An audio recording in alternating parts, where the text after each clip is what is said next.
Welcome to Baker High Wildcats football.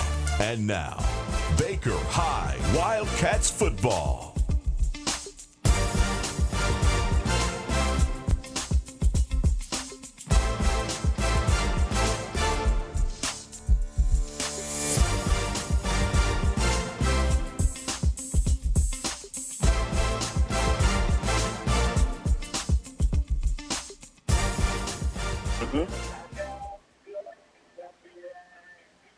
And good evening, everybody, and welcome to another edition of Baker County High School football here on Friday night, live from Memorial Stadium tonight.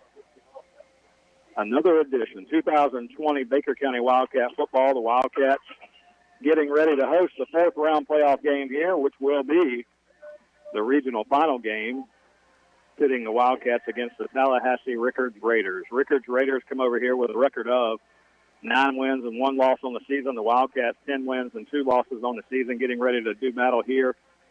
Mike Cruz, Jackie Baker, set to bring you all the action along with statistician Justin Thomas. And we're a few minutes away from kickoff here on what was a beautiful night for football until about 5 o'clock today. We got a little bit of rain in the area, some rain still lingering, a few little sprinkle showers, but overall, looks like the field's in good shape and both teams getting ready to go here tonight in the ball game. How you doing tonight, Jack? Oh man, I'm ready, Mike. Playoff football. Does it get any better than that? Feel like we've traveled 1,000 miles since the last time we played in Memorial Stadium, and good to be back home. You're right, the rain's coming down a little bit, but man, that field looks nice, doesn't it?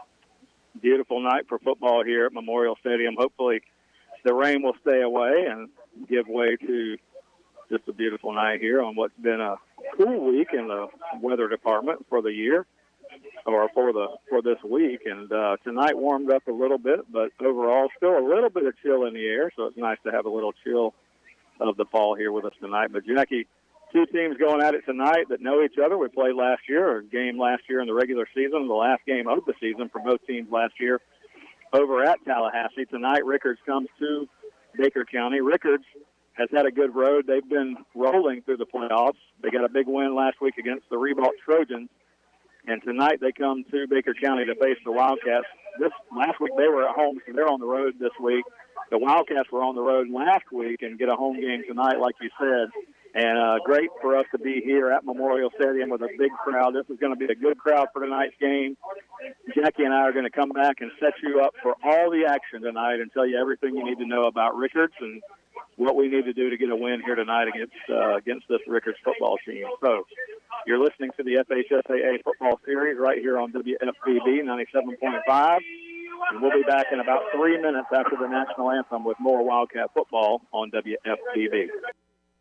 Baker High Wildcats football is being brought to you by American Recycling Center. Recycling helps the environment. American Recycling offers compensation for cans, radiators, copper, brass, and aluminum. American Recycling Center located at 5325 Woodlawn Road. That's 1/2 mile west of 121 near I-10. Open weekdays from 9 till 5, Saturdays from 9 to 1. Telephone 631-0152. That's 631-0152. American Recycling Center. Happy to support Baker High football.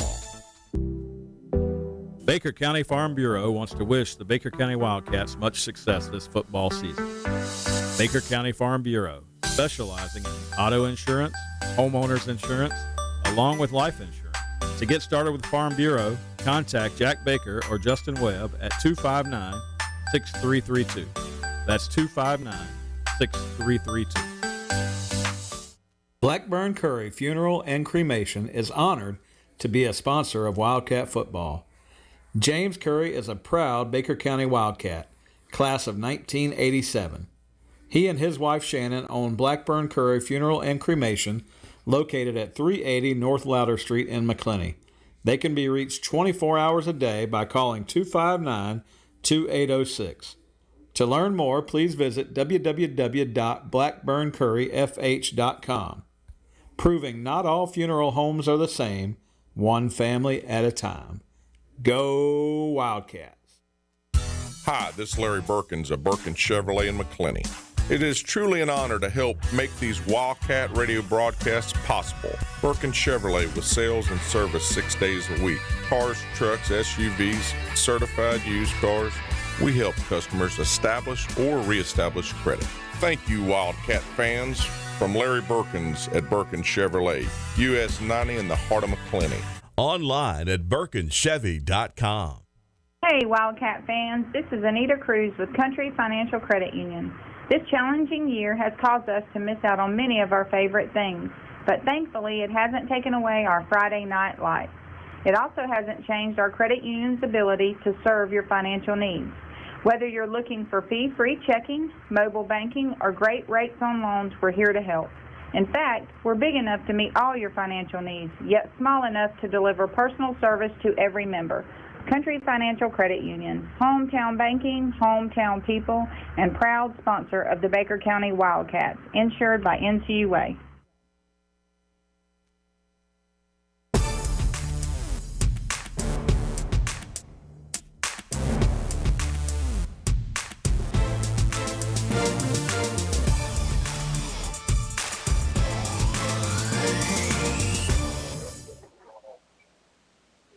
Skies are parting here as we get set for kickoff at Memorial Stadium, downtown McClenny. Once again, Mike Cruz, Jackie Baker getting you set for early action. Baker County Wildcat football 2020. The Wildcats coming out tonight in their fourth playoff game this year. The Wildcats have a chance now to advance to the state Final Four. There were 40 teams that started in Class 5A, Regions 1 and 2.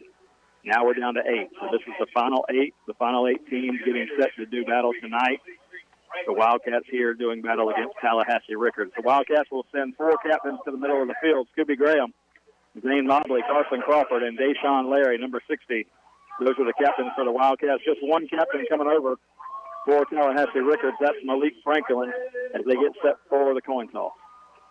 Man, I tell you, you can't wait for football to get here. You got a good season going, and then there's just something about the playoffs, man. And high school football, NFL playoffs, that's fun to watch. I love college football playoffs, but there's something about your hometown and everybody gathering on a Friday night, Mike, that just gets me going. I'm telling you, I'm excited, man. I've been excited all week. Like we said, we haven't been at home in a while, and this Wildcat football team looking to prove something, kind of a revenge tour, if you will. Go over to Pine Forest, the team you lost to last year, and you beat them, and now a chance to get a little revenge on the Rickards Raiders, man, and I'm excited about it. Yeah, 2 losses to end the season last year for the Wildcats. We went on the road to Tallahassee Rickards in the final game of the year. We lost that game 42-28, and then on the road lost the game in the final minutes to Pine Forest in round 1 of the playoffs. So you're right. Revenge last week. The Wildcats got a big win against Pine Forest on the road in round 3 of the playoffs. Tonight, round 4, a little different situation than we faced Rickards last year, and the Wildcats will get a chance as they won the opening coin toss with those captains I mentioned and deferred to the second half. So the Wildcats will go on defense to start the game, and Tallahassee Rickards will open up, moving the ball left to right across your radio dial from the left end of the football field. Tallahassee Rickards dressed in all white. They've got the white pants with the white jerseys trimmed in blue numerals with the yellow helmets, and the Wildcats tonight with the white pants, red jerseys, and the black helmets. Both teams getting ready to do battle. Jackie, we talked to Coach Kevin Mays earlier this week in the Wildcat Radio Coaches Show, and Coach Mays told us, we're basically going to see a lot of the same thing that we've seen the last 2 weeks. They're going to run 4 wides. They're going to run a quarterback that runs a little zone read in the middle, 4 wide outs on every play. So a team that's going to try to spread it out, they're going to try to throw it over the top. This is no different than what we've seen for the past 2 weeks. Raines ran a similar type offense on the road 2 weeks ago, and Pine Forest did the same thing. The one thing that we talked about, and we talked about it for the past 2 weeks, our defense has done a great job bending but not breaking, doing a great job of keeping teams limited what they could do offensively, but you've got to be aware of getting beat over the top. Yeah, you're exactly right. They have the athletes to do it, Mike, and before you know it, Coach Kevin Mays alluded to it, they're gone. They're past you. And those are the mistakes that can't happen. Offensively, just critiquing the little things, making sure we're doing the little things right to bring back that potent offense, that high-powered offense we saw earlier in the season is there. All the characteristics are still there. All the building blocks are still there. We're just off an inch here, an inch there. And so coming out, getting a fast start, and go ahead and jumping on this Rickards Raiders team the way this Wildcat offense can do is going to be huge tonight. Big night for the offensive line. You know, defensively, Raines had one of the toughest defenses that we've seen in a long time. We got through that night last week, Pensacola Pine Forest, a very similar thing, but not quite as fast as the Raines defense. Tonight, the Wildcats hoping to exploit a little bit of what Tallahassee Rickards has on the defensive side, but they'll let Tallahassee Rickards start with the football, and they'll take the kickoff around the 17 and bring it back across the middle of the field, and a great tackle in the open field. Toby Kinghorn is on the tackle on special teams, and Tallahassee Rickards will start inside their 20 to start the game. What a great tackle by Toby Kinghorn that time. Scooby Graham kicks it off. The returner takes it at about the 15-yard line and thinks he's going to outrun the Wildcat kick team all the way across the field, and Toby Kinghorn says, not today. So a good start for this Wildcat team.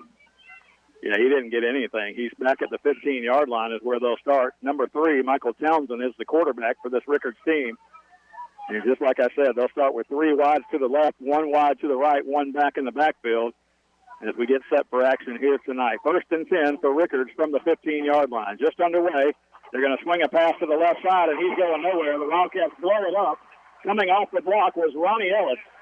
And the first 2 guys that made tackles tonight, Jackie, were the 2 guys on our radio show this week, Ronnie Ellis and Toby Kinghorn. Those guys came ready to play, and that's a similar pass we've seen the last few weeks, Mike. Just a little swing pass out there to the trip side, and Ronnie Ellis does what he's supposed to. He blows off the block and blows that play up from the beginning, something the Wildcat defense has struggled with against Raines and Pine Forest. 4-yard loss on the play, 2nd down and 14. Now Townsend splits 2 to the left and goes to the straight run, and Weston Avera and others among the Wildcat front stop that run a yard upfield, so it'll be 3rd down and about 12. Weston Avera and Deshaun Larry said, not today, son. Little hole there for a split second, and my goodness, the big guys gobble him up in the backfield, and so this defense came to play tonight. Wildcats change personnel here, send in the speedier package on 3rd down and 12, trying to make a good decision here with the coin toss and deferring to the second half, the Wildcat defense on the field. 3rd down and 12, Townsend goes to the shotgun,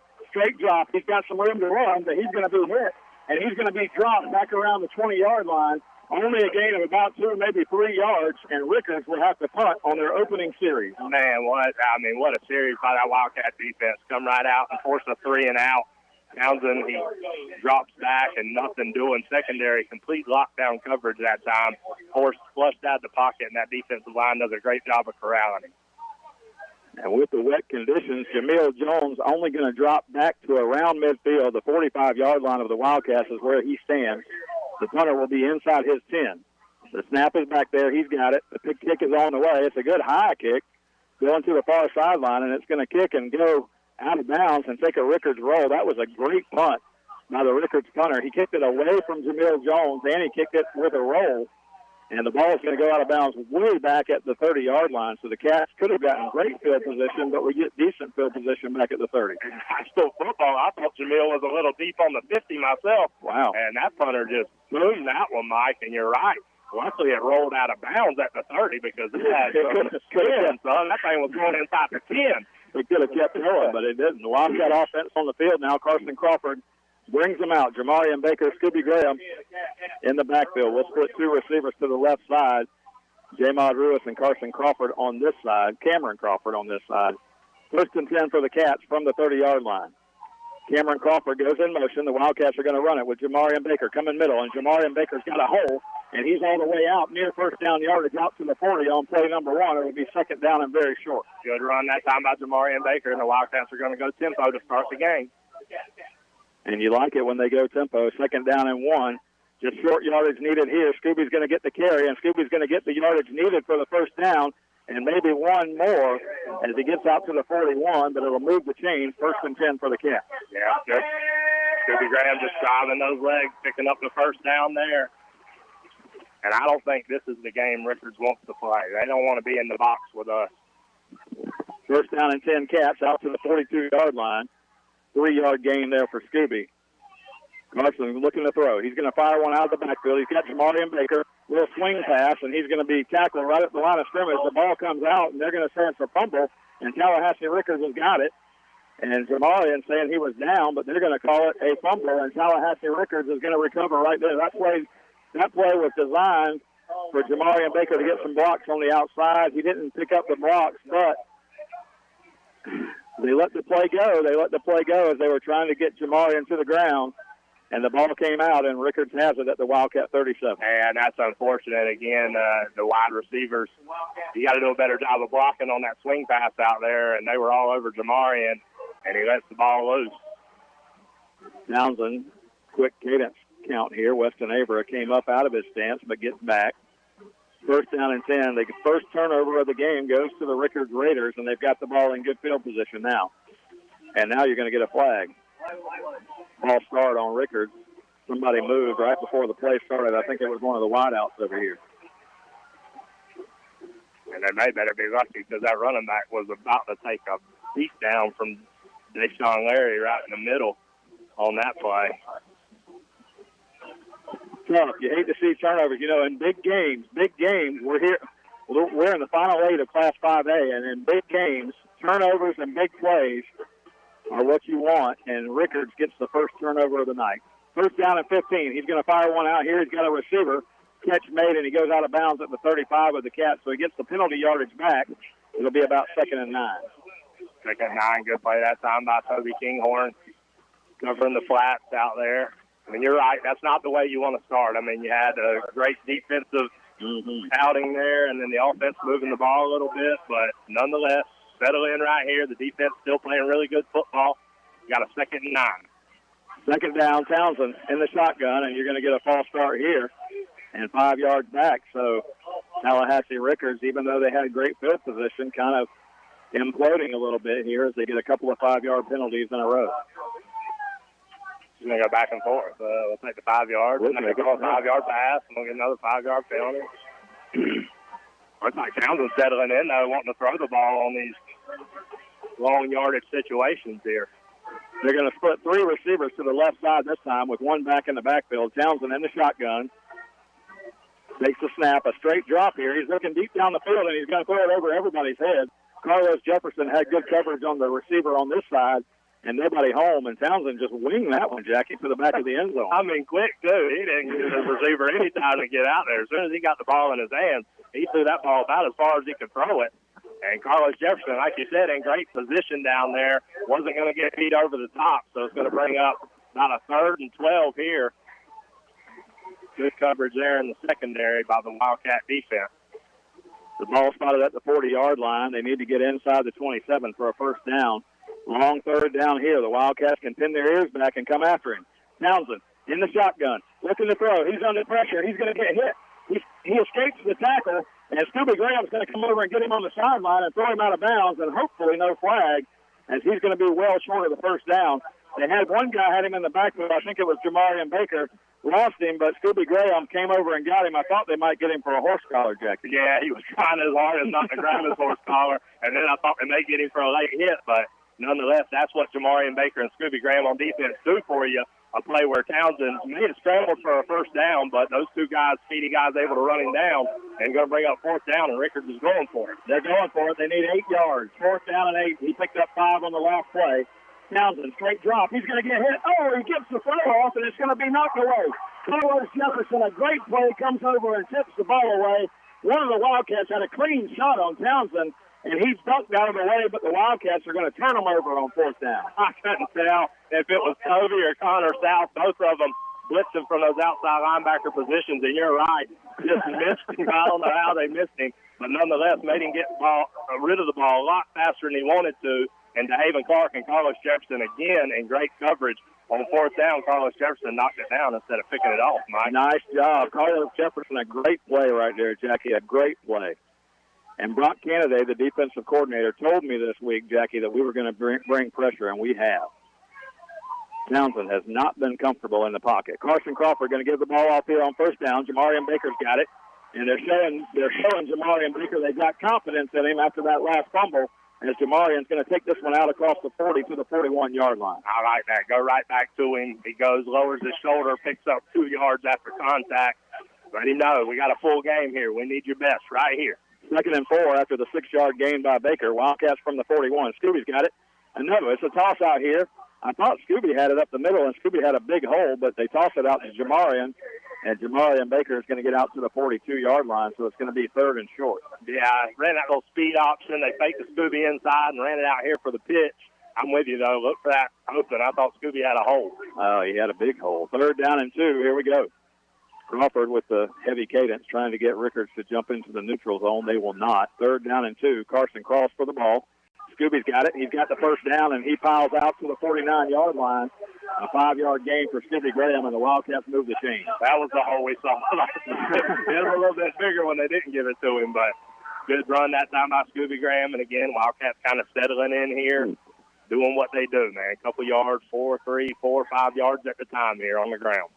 Baker will come off the field. Cam Smith, number 11, checks in at the slot position. Scooby Graham, the back. 1st down.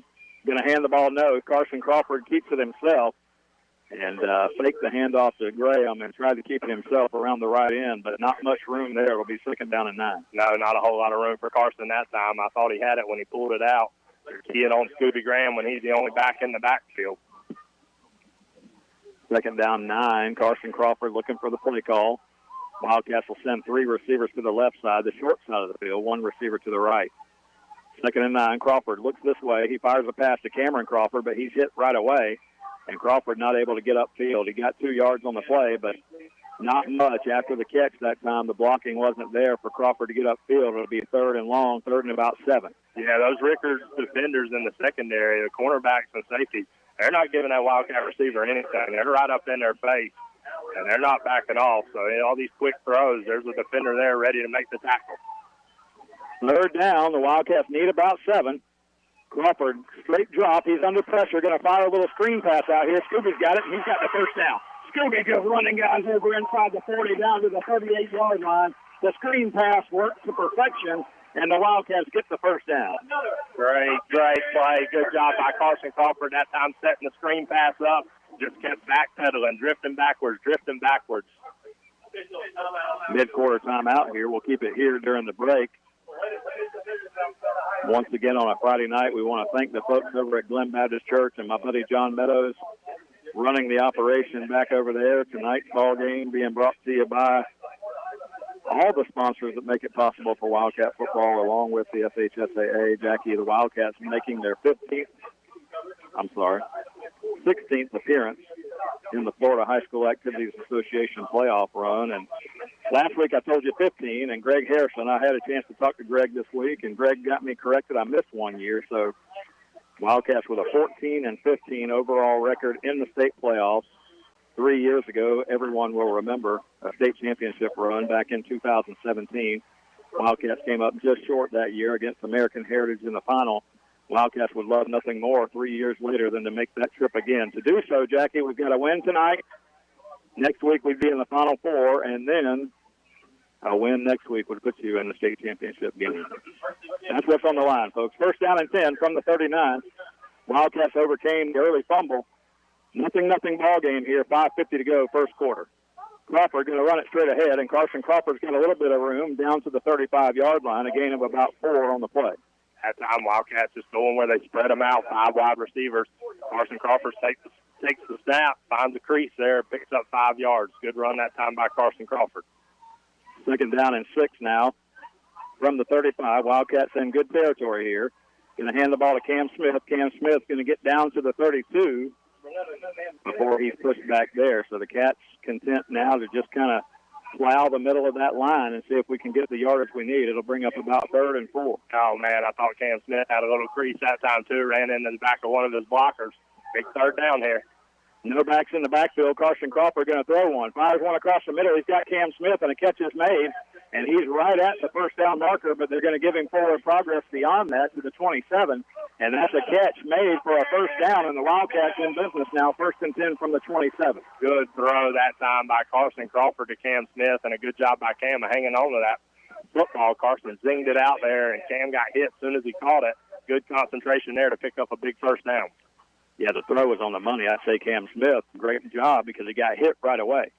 Scooby's going to get the carry. No, Carson Crawford faked the handoff to Scooby again, faked me out again, but this time Rickards all over Crawford before he can move, and it'll be a loss of 3 on the play. Oh, man. I tell you, he faked me out twice, too. Maybe it's because nobody's going after Scooby, and I'm thinking, there he goes. Second and 15 now. I'm sorry, second and 13 now for the Cats as the ball is back to the 30-yard line. No score here in the early parts of this ball game. 4 minutes to go in the first quarter. Crawford going to throw, dropping straight back. He fires a little screen pass. It's going to be dropped by Cameron Crawford. It's a good thing he dropped it. He'd have lost another 3 yards. Yeah, that time Rickards not fooled at all on the screen pass. J-Mod Ruiz, though, he was down here. They were so focused on that screen pass, he was able to slip out there, so maybe something to look for later on in the game. Passing situation here, 3rd and 13. Wildcats need to pick up some yardage to go for it on 4th down. 3rd down play, going to fire one across the middle, and he just overthrows J-Mod Ruiz, who was open, coming across on the post in the middle, and it's going to bring up a 4th and long, and the Cats are in that no-man's land at the 30. You hate to punt it, but you could pin them here. Yeah. I would think if we had a true punter, maybe you try it, but in this situation, with the possibility of that ball rolling in the end zone and only netting 10 yards here. I come back to the post. I mean, J-Mob was he was there. He was open. Maybe the ball a little wet. Carson threw it a little high. Post corner, maybe. And the Cats are going to let the clock run here, I'm afraid, and take the delay, and they're going to punt it, I would think, after that, which I can understand the call here. You got a chance to pin them deep. The ball's at the 30 of Rickards. 4 minutes on the clock, just under 4 minutes to go in the first quarter, no score. Both teams have had the ball twice. The Wildcats have moved the ball. Rickards has not moved the ball at all. They've been stopped on 3 plays, both possessions. So the Wildcat defense, I know Coach Mays trusts what the defense is doing here early on. Yeah, defense playing really good right here. But, again, Rickards is one of those teams, Mike. They are a one-play and make-you-pay, type team. And we saw what Pine Forest could do when you feel like you're in control of that ball game here. So can't get content. Wildcats take the delay. They're going to let Jameel Jones punt it and try to pin them. And we've got a chance. We had a real good chance to pin them, but it's going to be a touchback. As the Cats had a chance to pin them inside the 5. No, we will pin them inside the 5. I thought it rolled into the end zone, but it looks like Jamarian Baker covered it at the 1 yard line. That's where they're going to spot it down. Oh, wow. What a great hustle play by Jamarian Baker. I agree. I thought a Wildcat defender had let that ball roll into the end zone past them, but you're right. The referee signaling down inside the 1 yard line. So huge play. Man, what a great hustle play. Yeah, when you say pin them down, you're thinking pin them inside the 10, something like that. But at the 1 yard line, it's a bonus. Yeah. Huge play by Jamarian Baker. No score. Both teams have had the ball twice, so they know what's going on. They've got a receiver on the high side, and they've got 2 on the bottom. So 1 receiver to the left, 2 to the right. Townsend's going to take the ball and give it straight ahead.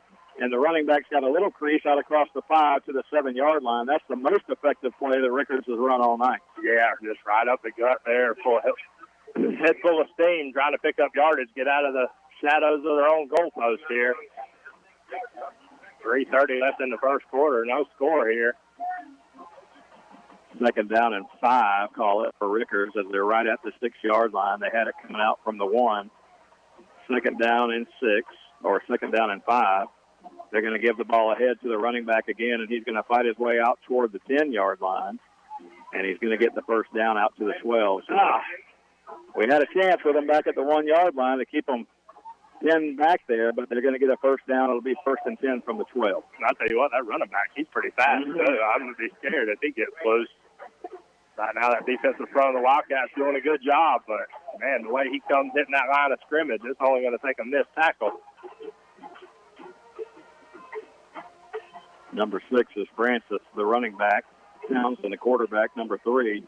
He's a junior, 6 foot, 170 pounds. He's going to hand it to Francis again. Francis trying to get the right corner this time. Ronnie Ellis comes off his block to stop him after a gain of 2, maybe 3. Be 2nd down and 7. Ronnie Ellis, a good tackle that time. It was a pleasure talking to Ronnie Ellis and Toby Kinghorn this past week on the Wildcat Radio Coaches Show. We hope we get to do it again Monday night.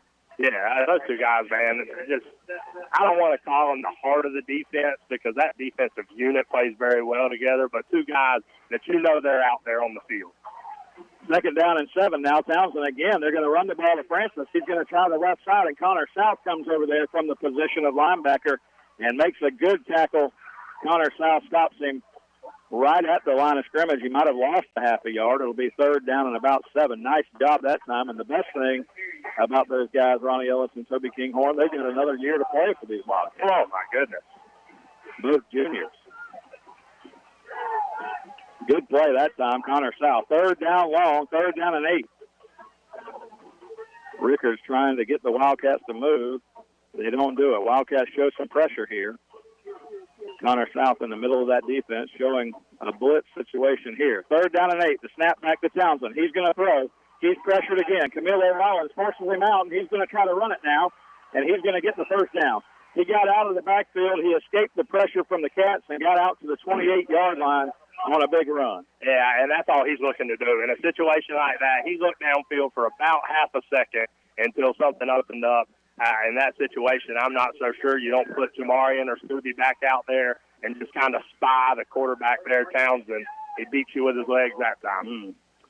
After 2 3-and-outs, now Rickards has gotten 2 first downs in a row. Francis going to run the football, and the Cats, again, up the middle of that defense, are not going to give up much yardage there, and Francis only picks up a yard. It'll be second down and 9, but you got to be kind of happy about where things are, but at the same time, Jackie, we need to get them off the field here and give the offense back on. Yeah, and listen, you got Deshaun Leary, Weston Rivera, Orlando Holland, Camilo Rollins trying to chase down this Townsend guy, man. He's fast. He's quick, swift of foot. Tough job. 2 receivers to the left, and Townsend looks that way. He's under pressure. Toby Kinghorn was back there with him.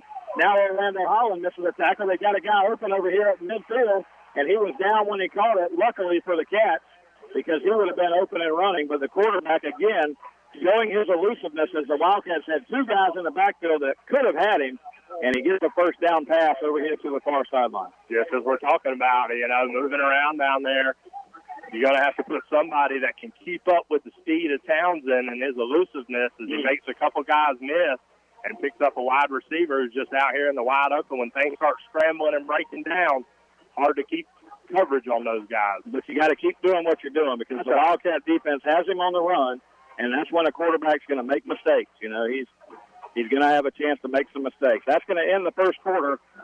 Tallahassee Rickards with the ball. First and 10 from their own 40-yard line when we come back. You're listening to the Florida High School Activities Association Class 5A regional final here from Memorial Stadium. We'll be back in 1 minute on WFBB. For over 50 years, Dependable Heating and Air Conditioning has been serving the community of McClenny. They provide quality air conditioning, HVAC, and electrical work to the residents of McClenny and the surrounding areas. The phone number for Dependable Heating and Air Conditioning is 259-6546. Oscar and Susie Gray would like to say, go Wildcats. Again, that's Dependable Heating and Air Conditioning, 259-6546. Dual State Real Estate is a proud supporter of Wildcat football. We offer home and land sales as well as property management in Florida and Georgia. Come in for a free consultation and we'll show you how to get up to 16% more for your property. Mention this ad and we'll give you free buyer representation. Don't hesitate. Call Dual State, owned and operated by Sabrina Thrift. Call us today at 904-397-0263 or check us out at dualstaterealestate.com. We'll give you service you deserve from people you can trust. And at Dual State Real Estate, we are always Wildcat proud.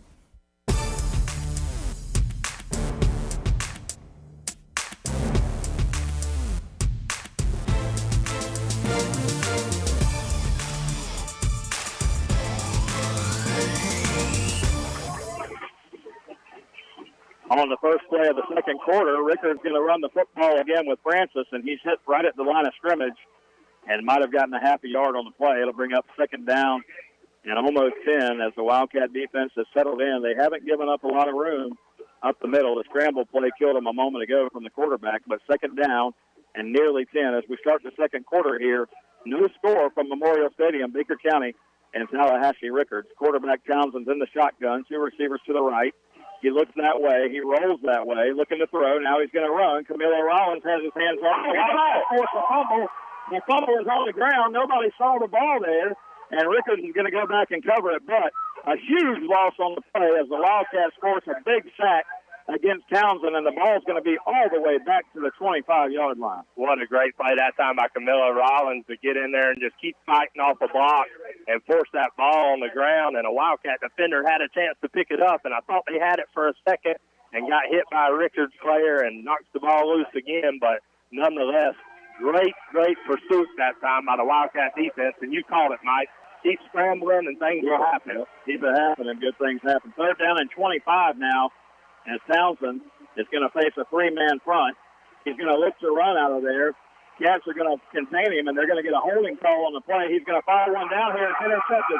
Carlos Jefferson got it, and Jefferson's down the sideline, and they're going to say he stepped out of bounds back at the 28, but Carlos Jefferson, a nice job that time. The holding penalty won't matter as the Cats will decline it, and we'll take it over after a big turnover. What a great play by Carlos Jefferson and that Wildcat defense. And you're right, Mike's going to be holding here, and we're going to decline that penalty. Oh, if you accept that penalty, you go in. Double flag, and I was making sure that wasn't anything on the Wildcats. We're both holding on Rickards. And, man, what a great play. Carlos Jefferson, my goodness, what a ball player, Mike. Coach Kevin Mays, he spoke very highly of Carlos the other night and comes up with a huge play again. I'm going to go back to it. You said it. You keep him scrambling, you keep the pressure on him, and he'll make a mistake, and he did right there. And Carlos Jefferson came out of nowhere. But listen, Bryce Kazmierazak, number 55, he was on the right end, and he's the guy that got held. He was going back there, and he forced the quarterback out of the pocket. He comes over, makes a bad throw. Carlos Jefferson, a great return down the sideline. They say he stepped out at the 28. That's where we'll take it over. 1st and 10. Crawford going to keep it himself. He takes the toss out to Jamarian Baker and runs it inside the 25 to the 24, so the Cats about 4 yards on 1st down. We need to do something after this turnover. Yeah, my goodness. Again, this defense kind of been in control the whole game, Mike. You'd love to put some points up on the board after an exciting exchange there by the Wildcat defense. 2nd down 6, Crawford in the shotgun, Jamarian Baker in the backfield. Scooby Graham is in the slot.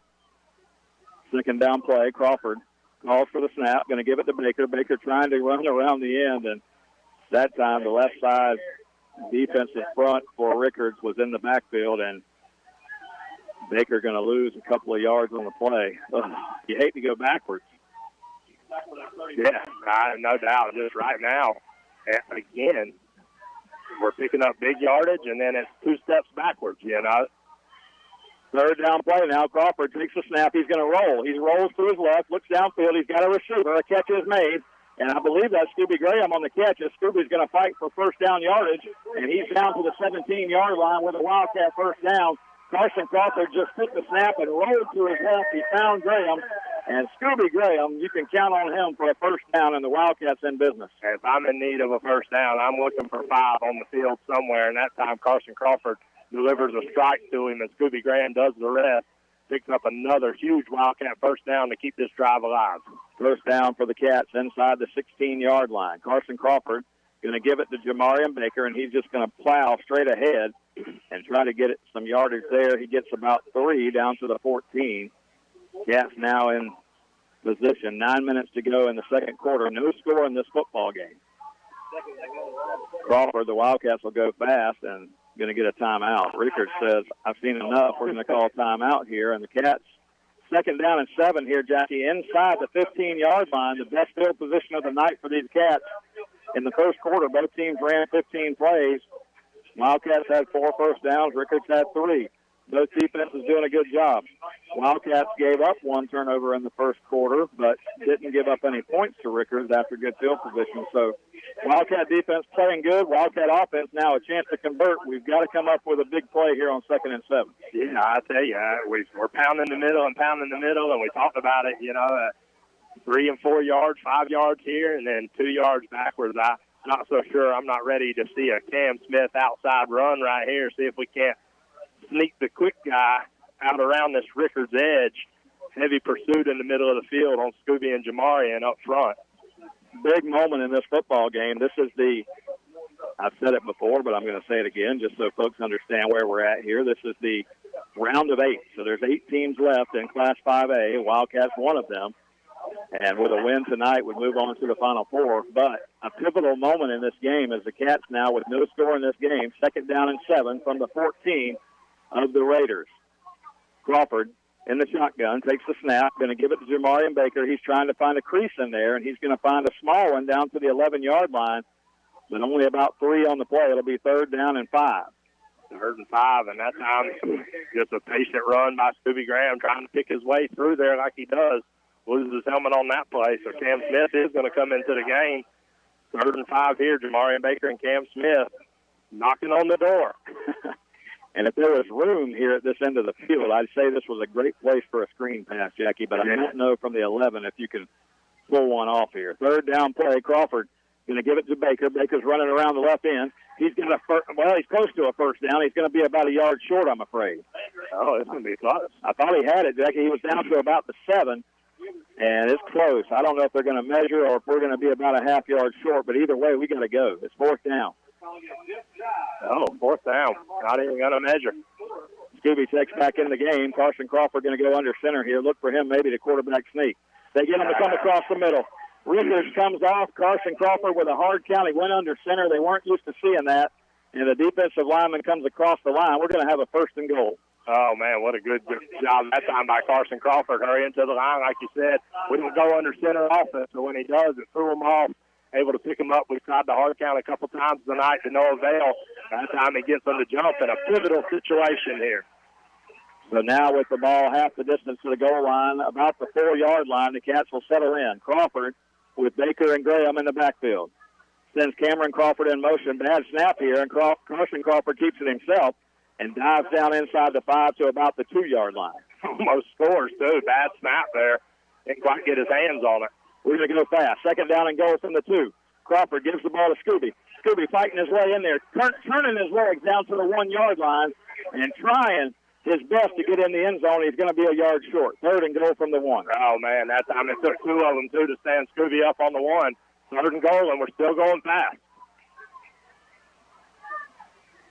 3rd and goal, and the Cats are going to hand the ball off, and a touchdown for the Wildcats here. Jamarian Baker, 3rd and goal, number 8. Jamarian Baker goes into the end zone for the 1-yard touchdown plunge, and Rickards did not make it easy on this Wildcat offense, but we get the first score of the game to make it a 6-0 ball game. No, and that time, I tell you what, that was a good job by Jamarian Baker, but the left side of that line, anchored over there by Ross Crummy, did a good job of getting a push. Jamarian Baker didn't have to do much, just kind of fell over the goal line that time for the first score of the night. Blake Mays in there. Crawford with the set down, and Blake Mays drills it right down the middle, and the extra point is good. The Wildcats 7 and Rickards nothing here. You're listening to the 2020 FHSAA 5A Regional Final on WFBB. We'll be back in 30 seconds here on 97.5. Since 1981, Higginbotham's Towing and Recovery has been serving the community of Baker County, providing safe and reliable towing needs. If you need a car or truck towed, or even a shed in your backyard, Higginbotham's is a place to call. Located in Glen St. Mary, they are available 24 hours, 7 days a week. 259-4375. That's 259-4375. The Higginbotham family is so excited to be a proud supporter of Wildcat football.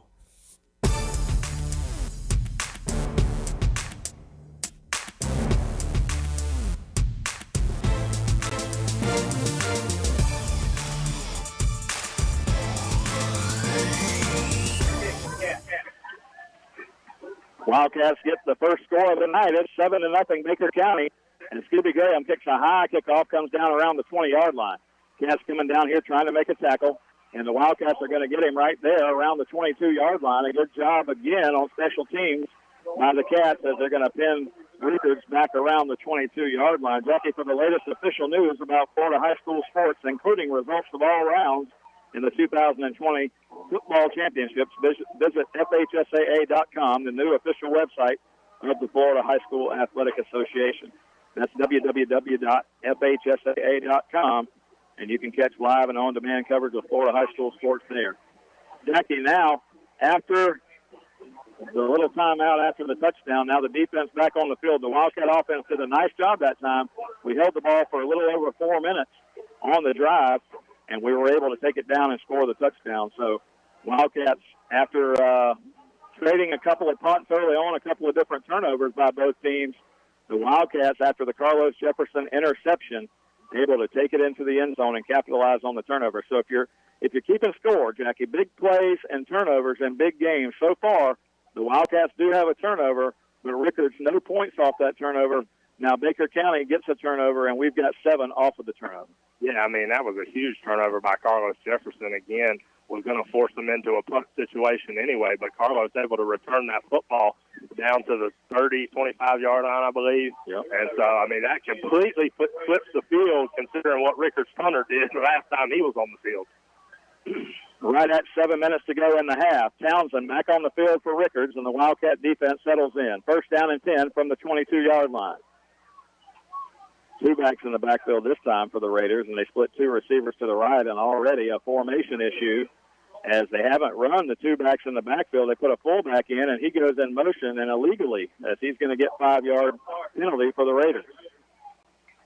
Yeah, our statistician, Justin Thomas, he said somebody's jumping down there all night. So we need to bring that to the official on the side there so I can watch it. Well, they caught that one. 5 yards back for the Raiders. It'll be 1st and 15. They're going to run the football with Francis, and he's hit right away. Wildcat defense was front doing a good job as Zane Mobley was the first guy to put a hand on him, and he's only going to pick up a couple here. It'll be 2nd down and 14. Yeah, good job that time by Zane Mobley, beating that left tackle and able to come from behind and trip the running back up. So not much doing there, and this Wildcat defense starting to settle in a little bit. Settling in, doing a great job tonight through a quarter and a half. 2nd down, 14. Townsend in the gun. 2 backs in the backfield. He's going to flip a pass out here to the right. Quick pass, and the catch is made. Short gain, though, as the catch to Haven Clark and Camilo Rollins there to team up for the stop after a gain of 3. Good job by the Haven Clark. As soon as the receiver touches that pass, the Haven's there. And, I mean, we're not scared of their receivers either. We got 0 help over the top, and we're just lining up man on man, saying beat us over the top if you want to. And that time, the Haven Clark does a good job of keeping his man in front. 3rd down play, 3rd down and 7. Townsend splits 3 receivers to the strong side of the field. He's going to look that way. He's going to try to throw one. No, now he scrambles out. And Townsend's going to get a holding call behind him, and thankfully for the Cats, that's going to bring him back because he's all the way across midfield before he's brought down at the Wildcat 30. But this holding call is going to be inside against Rickards, and this play never happened. And that's what you have to know. The Wildcats had great pursuit on the quarterback, forced him out of the pocket, and a holding call behind the play is going to bring it back. Man, that's a break. You're right. There's the Wildcat defense again. Townsend is going to make you pay in those obvious passing situations. He's just looking for a crease. If he sees a crease and nobody open, he's going to take off, and that time does it with his legs again. And it would have been a huge gain, but a break there for the Baker County defense. Yeah, that's one of those plays that won't show up on the stat play, but Townsend was loose inside Wildcat territory, but you got to think about it. He wouldn't have gotten there without the hold because the Wildcats had great pursuit inside and had a chance to bring him down. But now 3rd down and well over 20 to go. The Rickards needs to get the ball all the way out to the 34-yard line. Townsend takes the snap. They're going to throw a little screen pass, trying to get the running back free out here, and he's going to get back near the original line of scrimmage, and they'll have to punt from there. So the Wildcats are going to get the ball back with about 5 minutes to go here in the first half. And if you'll remember, Jackie, we did win the toss in the ball game and deferred to the second half. So if the Wildcats could put together a great drive here to end the first half, we'll get the ball to start the second half. We're in a good position. Yeah, and another great tackle on 3rd down there by Ronnie Ellis, man. I'm telling you, we're going to have him on the radio show every week having a game tonight. Ronnie Ellis, junior for this Wildcat football team. Jamil Jones is going to stand back at our 40 and looks to receive the punt. It's another high one, a great punt. Oh, my goodness, this Rickards punter can really boom it, and Jamil has to call a fair catch all the way back to the 36-yard line. My goodness, what a punt. And, I mean, Jamil caught that one in the air. That was no bounce. That guy he's got a rocket, man. Well, that was a 43-yard punt, but the biggest key with that punt, Jackie, it almost drew some more rain here tonight because that punt was so high. Not giving Jamil Jones a chance to return it by any means. No chance. Great punt. First down and 10, Cats from our own 36-yard line. 7-0. The Cats on top here. 4.5 minutes to go in the first half. And Cats need to put another drive together here. As I mentioned, we'll get the ball to start the second half of play. But great job tonight by the Wildcat defense, and you can't say enough about the job they've done early on here to limit this Rickards offense to what they can do. No, I'm telling you, those guys, man, they came out. They set the tempo for the game, in my opinion, Mike. They came right out, did what they need to do, and they're just getting after it, man, every chance they get. A couple breaks here and there, they let Townsend loose, but overall done a great job tonight. First down and 10 from the 36. Crawford takes a snap. Cam Smith fakes the handoff, and Crawford goes straight ahead. Either one of them were not going to gain yardage that time, as Cam Smith was covered on the outside, and Carson Crawford only picks up one inside. Second down and 9. Smith going to come over to the far side as a receiver to the near side over here on the strong side of the field. Second down and 9. Scooby, the back in the backfield for the Cats, and you've got Jamad and Cameron Crawford here, the other two receivers. Second down and 9. Crawford takes the snap. Scooby's got it, and Scooby's going to plow his way ahead near the 40-yard line, but not much that time. Scooby couldn't get his legs going as he was hit right away. It'll be 3rd and 7. I tell you, I mean, we've talked about and praised this Wildcat defense. This Rickards defense, we've thrown a lot at them tonight, and just nothing really that we can go back to and say, okay, this is what we're going to ride tonight. Rickards doing a good job against this Wildcat offense. 3:30 and counting in the first half. Cats on top 7-0, but face a 3rd and 7 here. Carson Crawford straight drop, looks down the field. He's got some time to run it now. He's going to pull it down and get ahead and get the first down, as Carson Crawford did what we saw Townsend do for Rickards a moment ago, as Carson Crawford didn't have anybody open. He had time to throw it, but then he had a crease and got out to the 48. First down. That's a great play by Carson Crawford that time, not to force anything in this situation. 3 minutes and counting here. You got the ball. Pick up a first down and live to fight another day. First and 10. Crawford takes the snap, and he's going to keep it himself. He faked it to Scooby, and he's got a hole. Crawford 40. Crawford to the 35. Into Rickards territory, down to the 33-yard line. A big run for Carson Crawford, 15 yards on the play. And that time it's the same. He just fakes it to Scooby Graham. But when Carson keeps this time, he goes way outside, Mike. Normally we try to stay right there in between the tackles or right off tackle. Carson took that one way outside and picks up big yardage. Timeout again. Rickards not happy with what happened on the last two plays, as the Wildcats got a couple of guys, and it was Carson Crawford into open field, and he made them pay. 2 first downs in a row for Carson Crawford. And with 2:46 to go now, Jackie, a 7-0 lead for the Wildcats, and now with the ball at the 33 of Rickards, a chance for us maybe to score here before the end of the half. That would be humongous in a game that's kind of been deadlocked through the first half here. Wildcats up 7-0 with 2:46. If you could go down and score and then get the ball back, you kind of, at least get some breathing room a little bit, as well as Rickards has played tonight. Kind of get the feeling of a Pine Forest game, where at any time Rickards can strike and this thing turns back into a ball game. Well, Jackie, I saw you going back and forth earlier with John Sharman. First shout-out of the night goes to a couple of guys listening in. They told me they've got it tuned in to 97.5 WFBB tonight. My cousin Landon Cruz and Jared Sharman listening in to the Wildcats tonight, and they say go Wildcats. Those guys, man. The Cruises are always in there listening in. I can promise you, if nobody else, my dad's tuned in. I can promise you that. First down and 10 now, Cats from the 33-yard line.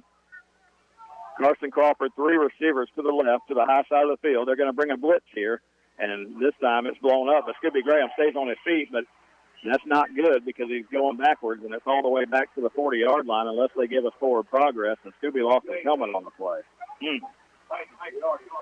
That play was blown up from the start. Those are the ones that I just cannot understand, Mike. It's a read option. So we're reading one guy, but when there's 3 guys in the backfield, that can't happen. There's a miscommunication somewhere on that offensive front.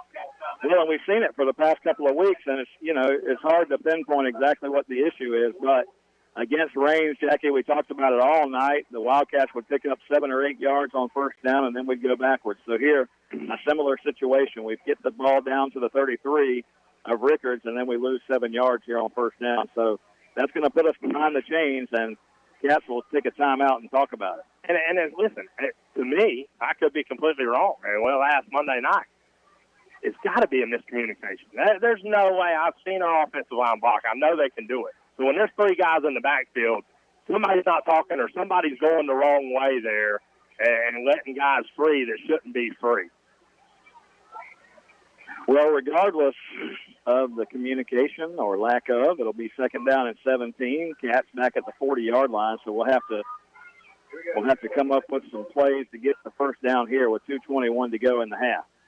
Crawford in the shotgun, takes a snap, looking to throw. Pump fake, he's going to fire one deep down the right side for Cameron Crawford, and it's going to be overthrown. He had Cameron coming free about the 15-yard line, but unable to make the connection, and it'll be third and very long.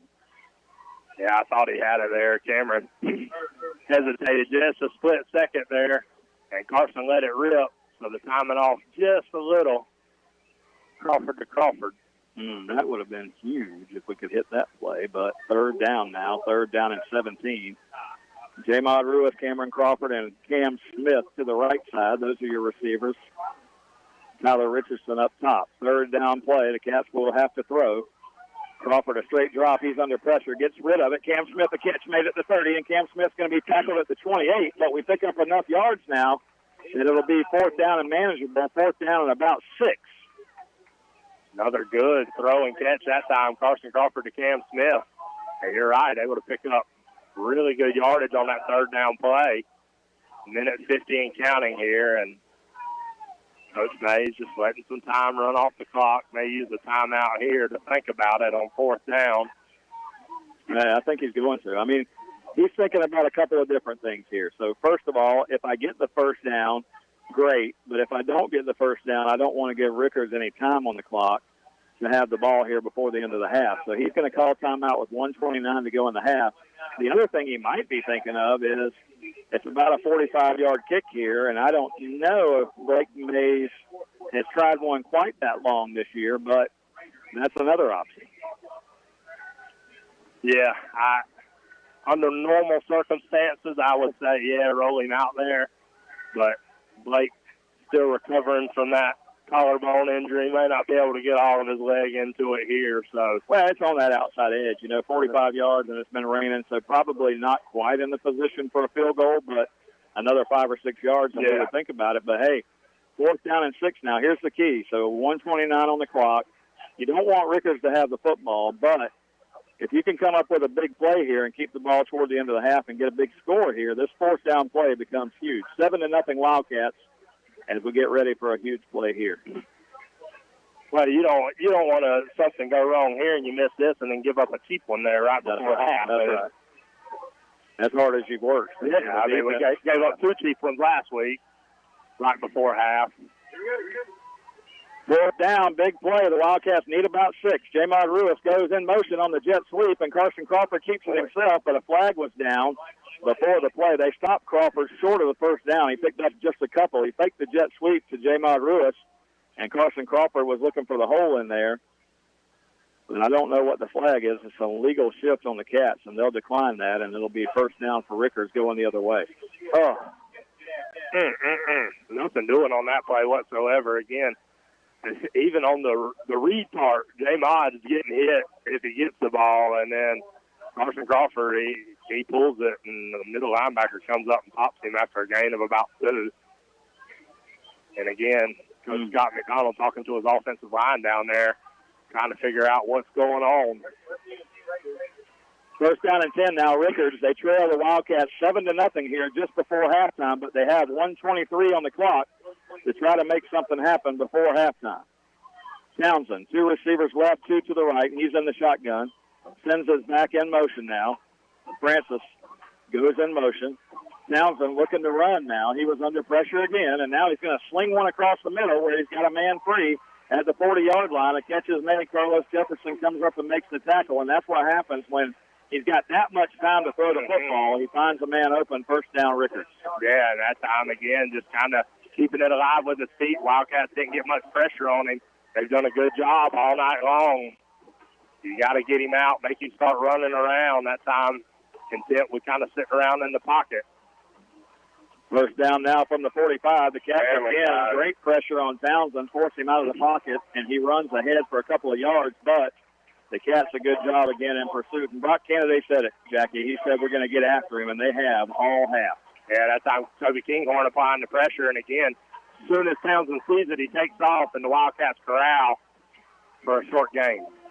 35 seconds now in the half. Townsend straight drop, flag down on the play on this side. It looks like probably an illegal shift against Rickards. Townsend scrambled out of there, got down inside Wildcat territory, but this play is going to come back as this flag on this near sideline right in front of the Wildcat bench. After that play, there's 26 seconds on the clock. So you're going to get the call here. It might be, no, it's a legal procedure against Rickards. They're going to bring it back. I don't know if that was two men moving or if it was somebody that just moved prematurely, but either way, the sideline judge here threw the flag before the play began, and the referee is telling the running back, it was the running back who did it, so he's telling the running back what he did wrong. Took him a little while to talk about it, but nonetheless. Well, that backs them up back to the 44, so with 26 seconds left now, second down and 11 for Rickards. Wildcats still leading 7-0 here early on in this football game, or, well, I say early on, but early on before halftime, almost halftime here. Rickards, Townsend takes a snap, fires one out here to the receiver who comes just on a quick slant, and he gets out to the 49, a pickup of about 5 yards, but the clock's going to run, and they're going to call timeout now. 18 seconds left, and that was a good tackle by Scooby Graham, Coach Kennedy. He said, we're not going to let Townsend run around there for too long, putting in the speed package, Marion Baker, Scooby Graham in there. The secondary, man, playing really good tonight, Mike, really good. Secondary playing well. The Cat defense playing extremely well here as they hold on to help the Wildcats hold on to this 7-0 lead. Jackie's second shot out of the night goes to none other than our guy, American Recycling, Tim Hughes. He said if he's breathing, he's listening to the Wildcat football game. And Tim Hughes, good evening to you. Happy Friday, and go Wildcats, as the Wildcats have a chance to take this lead to the locker room. Yeah, everybody who's not here, and there's a bunch of people here, is listening in to Wildcat Radio. I got Michael Brown just texted me, said he tuned us up. Dustin Starlin listening to us tonight. Matt Holman said he's got us up on the TV, listening to the boys. Well, listen in. Third down and 6. Townsend goes to the shotgun here from the 49-yard line. 18 seconds on the clock. The Cats get a big jailbreak, and they run a screen pass to perfection underneath. Cats are going to tackle him around the 37-yard line. The clock's going to continue to run. It'll stop for the first down until they get the change set with 10 seconds to go. First and 10, Rickards from the 37-yard line. They're going to go fast, and they're going to spike the football. They run the spike play there. The incompletion will make it 2nd and 10 from the same spot, but 9 seconds now from the Wildcat 37. Yeah, 9 seconds. And again, good pursuit by the Wildcat defense. Ran a little screen play there, which in this situation was a good call. Secondary 20 yards off the ball, so you're going to pick up yardage, but good pursuit on the backside. They tackle the running back from behind, and with 9 seconds left, again, can't give up a cheap one. Second down, Townsend looks to throw it deep. He gets hit as he throws it, and it's going to be incomplete. The Wildcats had a chance to pick that one off. They were trying to throw it deep down around the 10-yard line. Cats with a good job that time. I think Townsend got hit right as he threw it, and it's only going to leave 3 seconds now, so only 3 seconds left. So you just got to send everybody back and keep them out of the end zone here. It wasn't a bad throw. I think it hit his receiver on the side of the helmet. Well, he's got a weird throwing motion. He throws the ball. If you've ever watched Phillip Rivers throw the ball, how he throws the ball kind of with it's not sidearm, but it's almost like the elbow doesn't release. And so the quarterback here for Rickards, Townsend, throws the ball very similar to what Phillip Rivers does. But, Jackie, he can zing it. Got a cannon, man. 3 seconds left. Let's just keep my end zone right here going to halftime up 7-0. Third down play. Townsend calls for the ball. He's under pressure. The Cats are going to hit him. They're going to make him scramble out. He's going to fire one deep to the end zone. The Wildcats have a chance to knock it down, and we do. We intercept. Oh, going to bring it back out of there. Here come the Wildcats from the 20, across the 30. Here come the Wildcats across Howard. He's got a chance for the 45-50, and he's going to be brought down over here at around the 36-yard line. Jamil Jones almost took it all the way back. Jamil Jones with a return all the way back to the 34 of Rickards on the interception. A good job by the defense here, and we almost did a cheap one to end the half. Oh, that would have been humongous. Jamil Jones.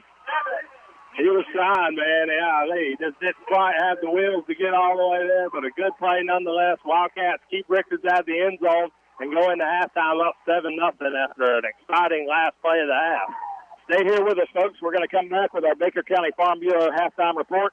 A lot to talk about at the half tonight as we'll delve into the first half of this ball game, talk about the second half, and might even give you some information on some college football going on tomorrow. We'll talk about that in just a moment. You're listening to the 2020 FHSAA Class 5A Regional Final on WFBB. We'll take about a 4-minute timeout, and we'll be back here on 97.5 FM.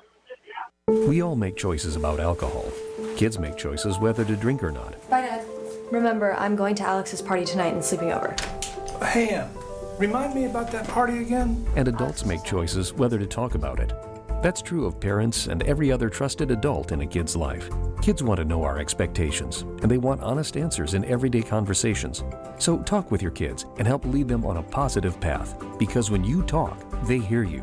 Learn more at underagedrinking.samhsa.gov. Baker High Wildcats football is being brought to you by American Recycling Center. Recycling helps the environment. American Recycling offers compensation for cans, radiators, copper, brass, and aluminum. American Recycling Center located at 5325 Woodlawn Road. That's 1/2 mile west of 121 near I-10. Open weekdays from 9 till 5, Saturdays from 9 to 1. Telephone 631-0152. That's 631-0152. American Recycling Center. Happy to support Baker High football. Baker County Farm Bureau wants to wish the Baker County Wildcats much success this football season. Baker County Farm Bureau, specializing in auto insurance, homeowners insurance, along with life insurance. To get started with Farm Bureau, contact Jack Baker or Justin Webb at 259-6332. That's 259-6332. Blackburn Curry Funeral and Cremation is honored to be a sponsor of Wildcat football. James Curry is a proud Baker County Wildcat, class of 1987. He and his wife Shannon own Blackburn Curry Funeral and Cremation, located at 380 North Louder Street in McClenny. They can be reached 24 hours a day by calling 259-2806. To learn more, please visit www.blackburncurryfh.com. Proving not all funeral homes are the same, one family at a time. Go Wildcat. Hi, this is Larry Birkins of Birkin Chevrolet in McClenny. It is truly an honor to help make these Wildcat radio broadcasts possible. Birkin Chevrolet with sales and service 6 days a week. Cars, trucks, SUVs, certified used cars. We help customers establish or reestablish credit. Thank you, Wildcat fans. From Larry Birkins at Birkin Chevrolet, US 90 in the heart of McClenny. Online at BirkinChevy.com. Hey, Wildcat fans. This is Anita Cruz with Country Financial Credit Union. This challenging year has caused us to miss out on many of our favorite things, but thankfully it hasn't taken away our Friday night lights. It also hasn't changed our credit union's ability to serve your financial needs. Whether you're looking for fee-free checking, mobile banking, or great rates on loans, we're here to help. In fact, we're big enough to meet all your financial needs, yet small enough to deliver personal service to every member. Country Financial Credit Union, hometown banking, hometown people, and proud sponsor of the Baker County Wildcats, insured by NCUA.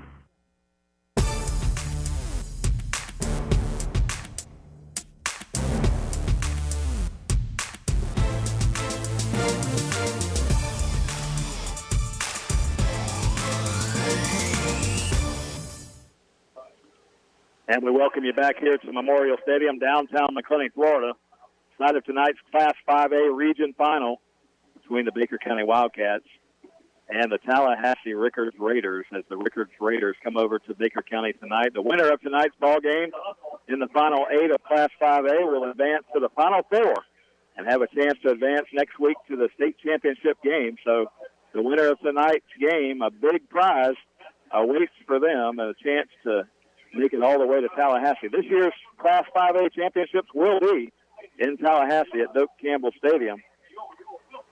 Somebody will be playing football there. I was going to say the greatest women's soccer facility after this season. They've retired football at FSU. So, Jackie, we welcome everyone back into our Baker County Farm Bureau halftime report. And, I was rolling there, but as I mentioned Doak Campbell, it just kind of made me chuckle for a moment. But I'm sorry, Seminole fans. We'll rein it back in here. Baker County Farm Bureau, Jack Baker, Justin Webb, 259-6332. For all your insurance needs down there. I've told you before each and every week that I trust them, and you should give them a call and at least talk to them about the options they have. 259-6332, Baker County Farm Bureau. And, Jackie, talking about the first half here, you got to talk about that Wildcat defense. What a job. 2 interceptions in the first half for the Wildcat defense, 1 to close the half out there. And the Cats did a nice job defensively. Both teams right around 100 yards on the night. Neither team with hugely impressive offensive stats, but the Cats were able to move the football. The Cats were able to move the football, move the chains on a couple of different drives, not just the touchdown drive. We were able to move the chains. However, Rickards did a nice job on defense when they needed to. They pushed the Wildcats back in tough spots. So offensively, I'd have to say the Wildcat offense was better in the first half than the Rickards offense, even though yardage-wise they're both about the same. The big key, obviously, the Carlos Jefferson interception, and then we're able to take it in from the 28-yard line for the only score of tonight, 7-0 ball game. But the Cats will start the game, start the second half with the football. We'll get the kick to start the second half. So the Cats, one of those nights, Jackie, where you feel like if you could just get that 2-possession game going, the Cats might be in great shape. The Wildcat defense playing well. Yeah, you can't ask that Wildcat defense to do much more than what they're doing right now. We talked a little bit about trying to contain Townsend. That's a hard job. Yeah, I'm not telling you it's going to be easy to do. And so far, they've done a really good job of it all night. Certain times, they have let him outside and let him do some things with his legs, but just keep bringing that pressure. And you said it in the first half. You caught it right before the interception. Keep bringing the pressure. Let him make the mistakes, and he's done that. So all in all, I would give that Wildcat defense an A+ in the first half. The offense has played well at times, and then there are times where, again, this offense is not built to go backwards at all, not as high-powered as to sustain those 5-yard losses and those 2-yard losses on first down. So just figuring it out, whatever it is up front, miscommunications, holding those blocks a little longer so we can spring these guys. And I'm with you. I think if you go up 2 scores, I think you're really into Rickards' head a little bit, and this Wildcat team can really start to dominate. Yeah, I'm going to say that's the key. If the Wildcats can somehow or another make this a 2-possession game, I think we'll be in good control. But a lot of football left to be played, an entire half of football, and anything can happen. We always go back to the big plays and turnovers. The Cats have a couple of them so far tonight, 2 interceptions. We did give up a turnover, but the defense bailed us out with a great defensive stop down here after we turned it over on their end. So I tell you, man, defensively right now, I'm going to say this, another shout-out, just because I talked to this guy before the game tonight, and he wants to remind us it's really not football season in Tallahassee. It's basketball season in Tallahassee. But I was talking to my friend Kyle Davis before the game, former Wildcat quarterback, and he asked me, if we were calling a score for the game, and I thought this game was going to be into the 20s and into the low 30s for both teams. But I got to tell you, I was wrong when Kyle and I talked, because the truth is both defenses have just dominated this football game, and they've kept it into a 1-score game so far, 7-0. Now, we might see the offenses, get loose in the second half. It could be a different second half. But right now, I would think that this is going to be first team to 14 or 21 might win this game. Yeah, 21 is kind of the number that sticks out in my head right now. But I was with you. I was kind of thinking early on, I was thinking a 34-24 style ball game where both offenses get loose a little bit. Defense makes good plays, but two offenses that at times can score when they need to, but so far just been deadlocked into a defensive battle here. And, I mean, it's been fun to watch. Don't get me wrong. I've enjoyed it. That defense is bringing an excitement to this stadium tonight for the Wildcats. But, again, I don't ever feel comfortable in high school football when you're playing a team like Rickards who can get loose on you at any time. Jackie, the world of college football has changed this year somewhat. You know, I mentioned it to you early on in the year that it's one of those years you kind of have to put an asterisk beside because of the situation with COVID-19 and everything that's happened. I mean, every week, week in, week out, you see game cancellations and things that have been happening. But there's a lot of teams that are still plowing towards the end of this season. And, you know, right there among them is the team that we like to talk about, which is the Gators. Tomorrow, Florida going to take a trip up to Rocky Top. Now, this hasn't been a great year for Jeremy Pruitt and those Tennessee Volunteers. However, anytime you talk about Florida and Tennessee, you want to talk about a Volunteer team that is going to be ripe to try and upset the Gators. If anything, I expect that Gator offense to continue to play the way they have. They might have had their worst outing of the year actually against Kentucky, but still able to score over 30 points, 34 points in the game. So, and probably could have scored more. But here's the thing. Going up to Tennessee tomorrow, a little bit scary in the fact that, you know, everybody in the country is talking about Trask for Heisman, and everybody in the country is talking about the Alabama-Florida showdown in the SEC championship game. Well, if you're the Gators, you can't think about that yet. You still got to take care of business. I understand Tennessee hasn't had a great year, but they would love nothing more than to take down Florida tomorrow. No, you called it. Tennessee's one of those games, especially when Florida, a top 6 program in the country right now, doing really good things, expecting big things through the rest of the season. And Tennessee would love, that would be their playoff game, is to beat Florida up in Knoxville. And I'm kind of like you. I keep waiting on this offense to slip up a little bit. I don't think it's going to be 3:30 up in Knoxville. I just don't. That Texas A&M game, 11 a.m. kickoff, you know, kind of stifled the defense a little bit. But I don't think a normal time game against Tennessee Volunteers, I don't think this is the one that Florida slips up. Florida defense playing a little bit better. They've still been susceptible to some things, but overall they've played better. Listen, another game tomorrow to watch. I told you last week to watch LSU against Texas A&M, and at the end of that game, it turned out to be a lot closer than people thought. But LSU was not able to get that W. Now, Texas A&M again on the road this week. Now, this team is 5-3, so they've had a tough year with Gus Malzahn. But again, tomorrow at home. Now they got ripped by Alabama last week. They're coming back home tomorrow to face Texas A&M. A noon game. Any chance that Auburn can give Texas A&M a fit? I like to see it. You know, I'm still disappointed that Florida's lost to Texas A&M, so I've been wanting somebody to give them a game, and so far it hasn't happened. Auburn just reeling right now, though. I don't know how you come back from that beatdown Alabama put on. Michigan State, Ohio State tomorrow. Ohio State on the road. There's a lot of talk this week about, if Ohio State doesn't play the maximum number of games, should you let them into the Big Ten championship? The Big Ten has a rule that you have to play 6 games in order to qualify for the championship. So Ohio State's on that outside edge. They're 4-0 on the year. They need a couple of more games to at least qualify for the Big Ten championship. But Michigan State, a team, put out a great performance last week, got a huge win. Only 2-3 on the year. They're big underdogs against Ohio State tomorrow. But, Jackie, watch that game. Ohio State, Michigan State tomorrow, and let's see if the Spartans can keep it close. I love it. Ohio State, overrated. Is that just overrated? It's right? Overrated. All right. I want to give a shout-out to all our guys. I ran into one of our former Wildcats last night that's been playing Division I football this year with South Florida. Matthew McDuffie, ran into him last night, and I tell you what, he was talking about just the great experience he's had with the South Florida Bulls. It brought me to think about some of the other guys we've got playing college football right now. We've seen a lot of them on TV this year. My buddy Cooper Hodges up there in Boone, North Carolina with Appalachian State. Tyler Burnson with Troy University out there, and send our best wishes to my buddy Chase Hancock.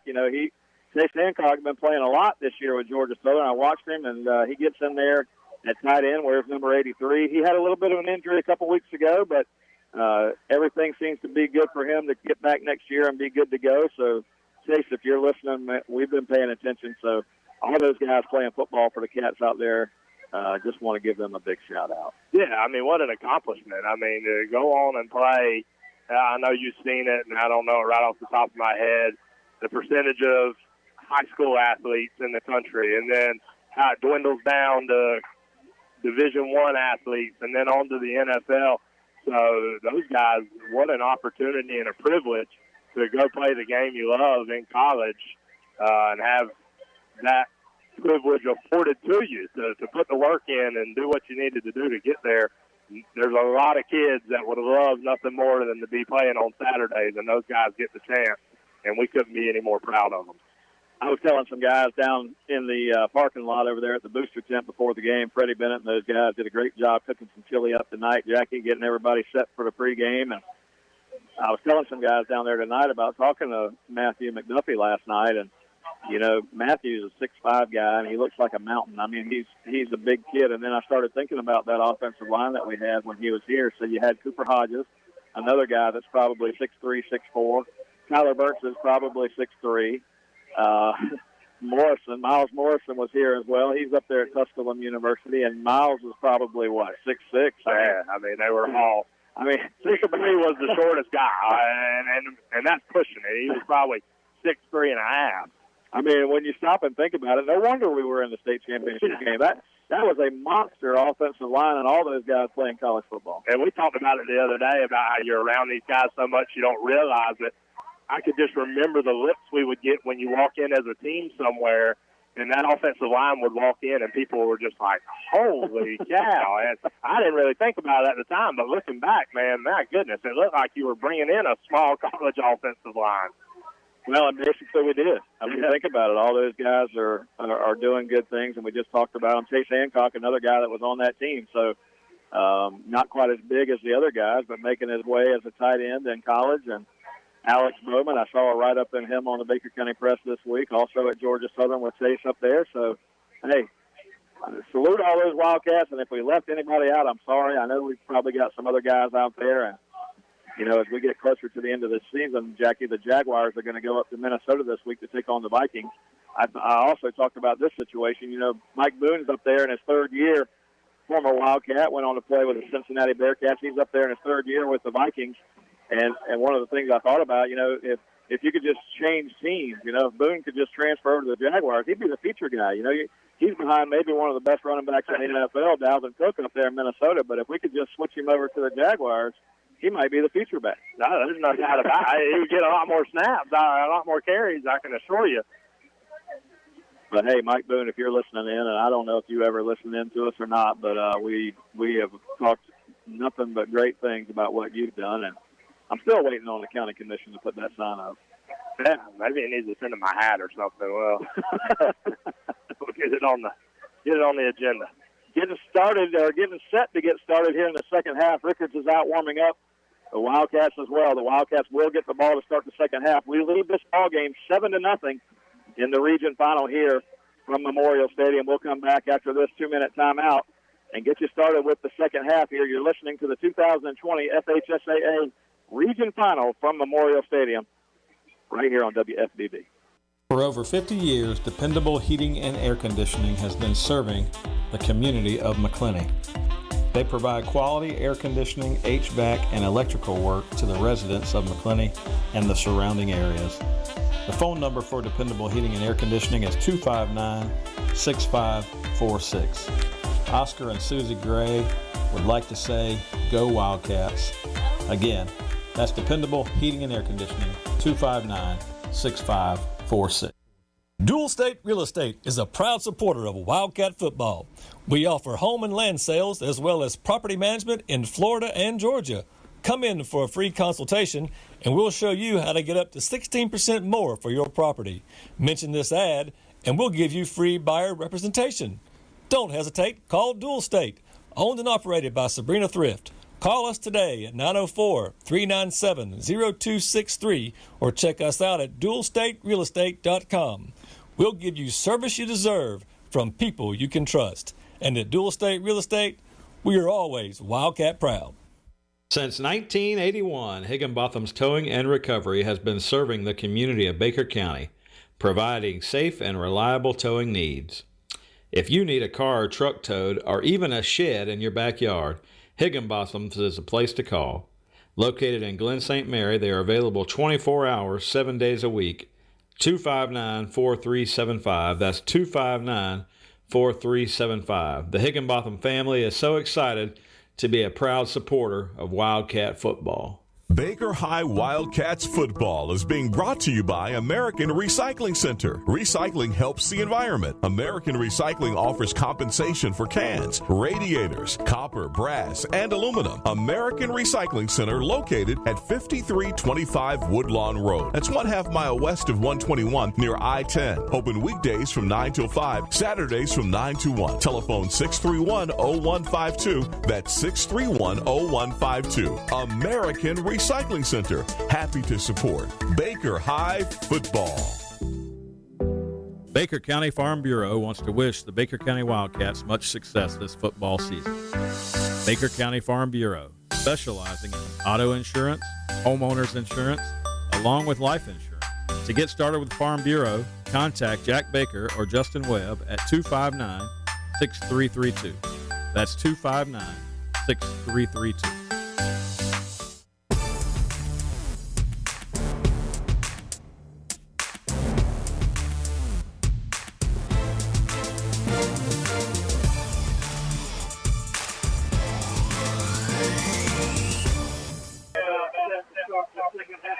24 minutes left to go here in this Region 5A final, getting ready to kick off the second half.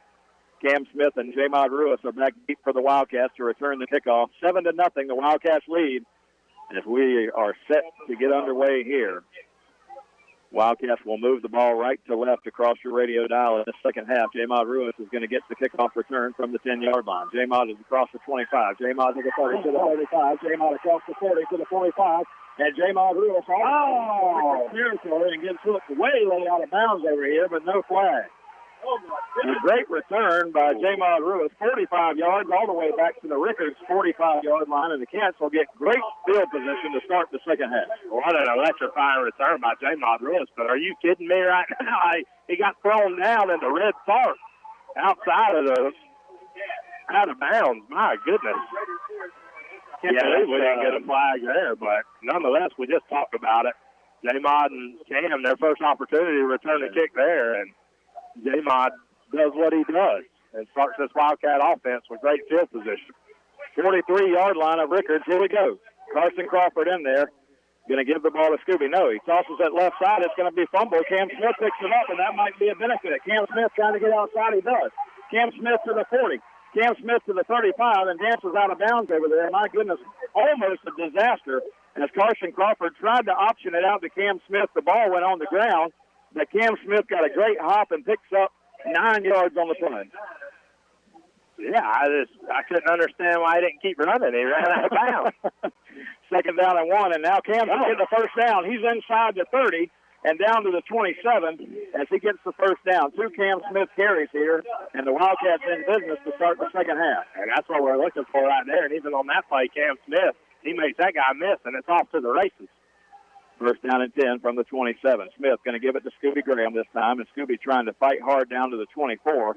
Picking up a 3 tough yards down there for Scooby, maybe 4 as he gets it down there near second down and 6. An exciting series of plays there as you caught it. Jamod Ruiz on the kickoff return brings the ball down, and Carson Crawford fumbles the ball, and Cam Smith picks it up, and now the Wildcats are moving. Second down 6. Wildcats going to keep it with Carson Crawford, and Carson just fakes the handoff out there and gets inside the 25-yard line. And right here, you're thinking 4-down territory. Got to get a first down there at the 23. It's going to be 3rd and a long 4, so the Cats need to pick up 4 yards and 2 plays to keep this drive going to start the second half. Third down play. Carson Crawford in the gun. Takes it, gives it to Scooby. Scooby fighting his way. He's got a first down. Scooby across the 15 and down to the 10-yard line. close to the 10-yard line. It'll be first down for the Wildcats there. They're going to say it's first and goal. He's run that time by Scooby Graham. He loses his helmet again, so taking a page out of Camilo Rollins. Scooby Graham can't keep his helmet on tonight. Cats in business inside the 10-yard line. It's first and goal. Cam Smith's going to get the carry and get hit right away. So, Jackie, here's a thought that we have to think about here. You're in field goal position here. The Wildcats, we talked about a two-possession game. If you don't get the yardage you need, do you kick the field goal? Yeah, I mean, I think right here you're at the 10-yard line, second and goal right here. Obviously, we'd love to punch one in, but points are hard to come by tonight. Second down and goal from the 9. Crawford going to give it to Cam Smith, trying to run hard. He goes to the short side of the field, though, and he's going to be pulled down around the 8-yard line. Oh, I just don't like that. I don't like running my speedster to the short side of the field. Give him some room. Going to bring up third and goal from the 8, and I hope I didn't jinx us talking about the field goal too early, but third and goal from the 8. You think pass play here to the end zone. You've got Scooby Graham lined up in the slot on the inside. 3 receivers left. Going to fire one out here, Jamarian Baker, and it's just incomplete. They threw it out here trying to flip a little swing pass to Jamarian Baker out of the backfield, and it was high. And without hesitation, Blake May is going to come onto the field here to try the field goal from the 8-yard line. Should be easily manageable, about a 25-yard attempt, but huge in terms of the game because two-possession game is so big right here, Jackie. It is. That's just frustrating, though, again, just to get down to the 10-yard line and stall. Just nothing doing offensively inside the 10. This ball all the way over to the right hash, so Blake's going to have to kick it back to the left. The snap, the kick is on the way, and the kick is good. And that came from the 16-yard line, 26-yard field goal. And so I know it wasn't a touchdown, Jackie, but two possessions, a big deal, 10-0, Cats lead. Yeah, big kick that time by Blake Mays. So, again, we talked about injury early on in the season, but nails that one, not even close, right down the middle. Oh, it's listen, how many times in high school football do we have to talk about the fact that having a field goal kicker, an extra point guy, is a weapon? And when Blake hurt his collarbone in that Bishop Kenny game, he had to miss a couple of games, but he's back. And let me tell you, we did get, we got some help in the Reigns game from Casey Holton came in, did a nice job in that game. But other than that game, we kind of missed that. We kind of missed that combination. And Blake May is doing a great job there. Big field goal to put the Cats up by 10. And I didn't want the field goal, Jackie, but no, I'll take it. Did you see the game in Alabama? Yeah, we'll talk about that in just a minute. High kickoff here. Going to come down at the 20-yard line. The Wildcats come down, try to get good coverage here, and we'll stop him around the 30. So Rickards, about a 10-yard gain on the high pooch kick there from Scooby Graham. And 9:15 to go third quarter. The Cats take the kickoff in the second half. A good return for Jamar Lewis, and we get 3 points out of it. Yeah, now it's just time. And this is, they say the first possession is always the most important at a halftime. I've always felt like this possession was important. So the Wildcats go down, they kick a field goal. Fantastic. I'm excited about that. You put points on the board. Let's make sure this defense is still settled in right here and can get after this Rickards team and get us the ball back. First down and 10, Rickards from the 30-yard line. Townsend going to give a straight drop. They're going to do a little razzle-dazzle. He tosses back to the receiver, and Camilo Rollins is going to be there to get him, and Kay Richardson finishes him off. So Camilo was staying home and made a great play. They ran a little end around, little toss from the running back, and it goes nowhere. Flag down after the play. Yeah, that's going to be a personal foul, some type of unsportsmanlike conduct, I think. Yeah, they're pointing at us. Rickards is clapping and pointing at us, and they're saying something to Camilo Rollins, and Camilo Rollins is saying, "What are you talking about?" And they're going to get unsportsmanlike against the Cats. Oh, my goodness. After a great play, we lost 2 yards. They lost 2 yards on the play, but they're going to throw a late flag here against the Cats for unsportsmanlike conduct. Oh, my goodness. That just can't happen. That must have been something he said. Coach Canada's talking to the referee now, and Coach Canada's telling the referee, "Okay, I got it." And he is not happy. And he's telling the team just to cut it out, don't say a word. And Listen, Rickards is one of those teams that's going to talk. I mean, they came out before the game. As they ran out on the field, they were talking to the Wildcat sidelines, and you've got to stay level-headed. First down and 10 now, and you're going to get a flag here, and we're going to get 5 of those yards back. Or maybe a sideline. Nope, it's going to be false start against Rickards. I thought he might be looking back at the Wildcat sideline to give us a sideline warning, but that unsportsmanlike hurt, Jackie. We played. Camilo Rollins stayed home, made a great play. Cade Richardson was there to help him out. And we get 15, but now 5 back, so we're playing that back and forth game, but it'll be 1st and 15 for Rickards from the 38-yard line. Yeah, you don't want to give up any freebies for sure, especially against this Rickards team. So this Wildcat defense, though, playing well, settling in. 1st and 15 now. Wildcats lead it 10-0. Townsend in the shotgun takes the snap on 1st and 15. His receiver was covered, and he's going to be covered up. The Wildcats had 2 guys back there to get him in the sack, but he runs away. He's still running. He's out to the 45-yard line before Connor South can touch him down. And, my goodness, the Cats had 2 guys back there. I thought we were going to get a huge sack against Townsend, but he runs it all the way to the 48-yard line. Oh, my goodness. We got our hands on him, Mike, and just cannot bring him down. That's a huge loss at about the 25-yard line. If we can bring Townsend down, and he scrambles, he runs 120 yards for about 10 yards there. So we're going to bring up 2nd and 5, but, man. 2nd down, call it 6. He's at the 48-yard line, and they're going to give the ball to Francis straight ahead, and Francis is going to get the 1st down. He's still on his feet. He's in the Wildcat territory to the 35-30. Then Haven Clark comes over and finishes him up over there, but, man, a couple of misfortunes here for the Wildcats as Rickards is in business now at the Wildcat 25-yard line. And I talked about it earlier in the first half. The running back for Rickards, if he gets loose, he's a speedster, man, and he does. He gets on the outside that time. Couple missed tackles by this Wildcat defense, and Rickards in business now. Yeah, DeAndre Francis, he's only listed at 5'6", Jackie, but, man, he can move, and he's going to get the carry here again. He goes straight ahead against the Wildcat defensive front, and Miller Rollins finally brings him down, but he picks up about 5 down to the 20-yard line. Yeah, I mean, that's right into the teeth of that Wildcat defense. Like I said, this is always kind of the series I like to watch. You don't want to get lax if you're the Wildcat defense. Kind of roll yourself to sleep a little bit, and Rickards make you pay. So bend but don't break. We're doing a lot of bending right here on this first drive of Rickards in the second half. 2nd down play. They're going to keep it now as the quarterback Townsend fakes the handoff to Francis, and he goes around the left end inside the 10-yard line now. And now Rickards is going to find themselves in their best field position of the night at 1st and goal inside the 10. That time, little read option. We haven't seen a lot of that, but we know Townsend has beat us with his legs in those passing downs, and that time does it on a read option. So 1st and goal for Rickards.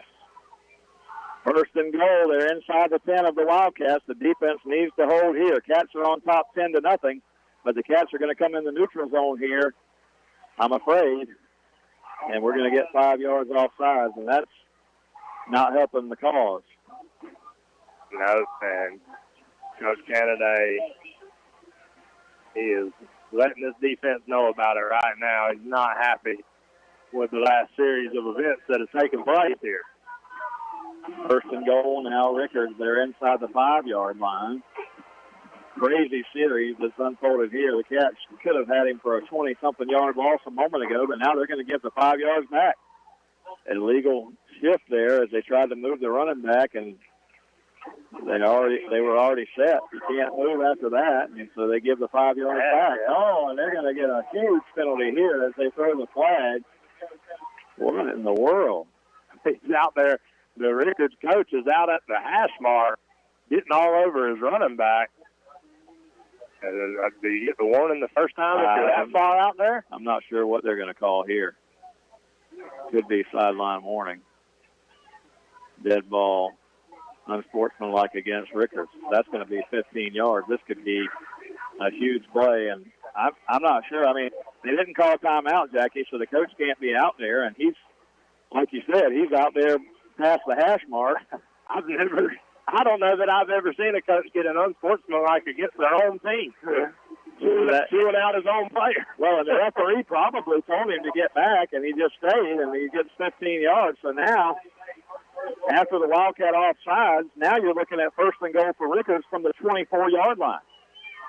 Townsend in the shotgun, takes the snap. He looks to throw, but Orlando Holland makes him reverse his field, and Townsend's going to try to get upfield here and be spun down around the 22-yard line, so only a 2-yard gain. Orlando Holland made that play. That was a great play by Orlando Holland. He didn't end up making that tackle, but he broke down, made Townsend think about it and sit back there and hop around until a couple other Wildcat defenders were able to corral him up and get him out of bounds. So Townsend ran for a lot of yards because he was moving to the sideline, Jackie, but he only picked up 2. So this has been a crazy series. So the Wildcats get the field goal to go up 10-0, and then Rickards comes back. A couple of huge penalties. You know, Camilo Rollins and Cade Richardson on a big play on first down a moment ago. They got a huge stop for a 2-yard loss, but unsportsmanlike conduct against the Cats gave them 15 yards. After that, the quarterback scrambled across midfield, and so before you know it, they're down there first and goal at the 8, Jackie. Well, now after a couple of penalties against Rickards, they're all the way back at the 22-yard line. It's going to be second down and goal from there, so they have to score on second or third down or either think about kicking a field goal here. But a great position now for the Cat defense to stop them. Yeah, you're exactly right, Mike. What looked to be kind of doom and gloom there, looking Rickards to score, and the Wildcats are going to have a great opportunity here to keep them out of the end zone. 5:58 to go, third quarter. Townsend, straight drop. He's under pressure. The Cats had him back there again, and he's going to scramble out. The Cats coming up trying to tackle him around the 12-yard line. They will. He picks up 10 yards on the play as he was pressured out of there by the Cats. Wesley Staggs had him in the backfield. He got away again, picks up 10, but it'll be third and goal from the 12. Oh, my goodness. He is just killing us at times with his legs, and there's nothing you can do there. It's great coverage downfield. Those guys, those defensive linemen are getting after it the best he can. Townsend's just an athlete and picking up big yardage with his legs in those obvious passing down situations, but the field's shrinking, Mike. No, all they need to do is just stay after it. Just keep getting after it. Third down play. Townsend rolls to his left. He's under pressure again. He's going to hit go down. Orlando falls out. Ball on the ground. Let's see who got it. They're going to say he was down. Oh! Connor South and Orlando Holland met at the quarterback, and a big sack all the way back to the 18-yard line. They lose 6 yards, and they're going to have to think about a field goal. And if the Wildcats can force a miss on this field goal, we still have a 2-possession advantage. Let's see what happens here. Oh, my goodness, that time. What a collision. My goodness, Mike. Orlando Holland. Connor South said, Mr. Townsend, welcome to Memorial Stadium, son. This is Florida playoff football. 35-yard field goal after the sack, 35-yard field goal, and a flag down.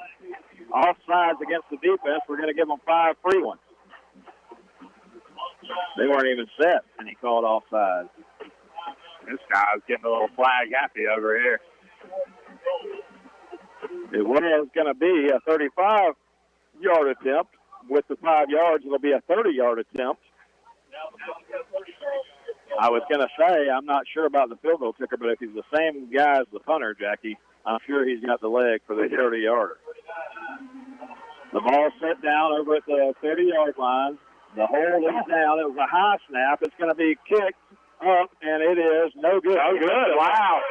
What a break. He pulled it left. The high snap probably had something to do with that. The Cats had good pressure, and he pulled it left, and the Cats are going to get away with this with a 2-possession lead. Let's take a 30-second timeout. You're listening to the 5A Region Final on WFBB.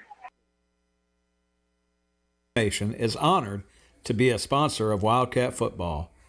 James Curry is a proud Baker County Wildcat, class of 1987. He and his wife Shannon own Blackburn Curry Funeral and Cremation, located at 380 North Louder Street in McClenny. They can be reached 24 hours a day by calling 259-2806. To learn more, please visit www.blackburncurryfh.com. Proving not all funeral homes are the same, one family at a time. Go Wildcats!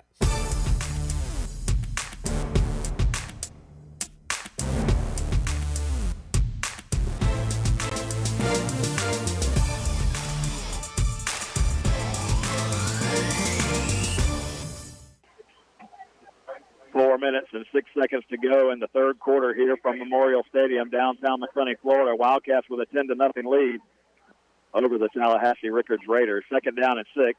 Wildcats going to run the football out to the left side. Jamarian Baker going to be tackled around the 24.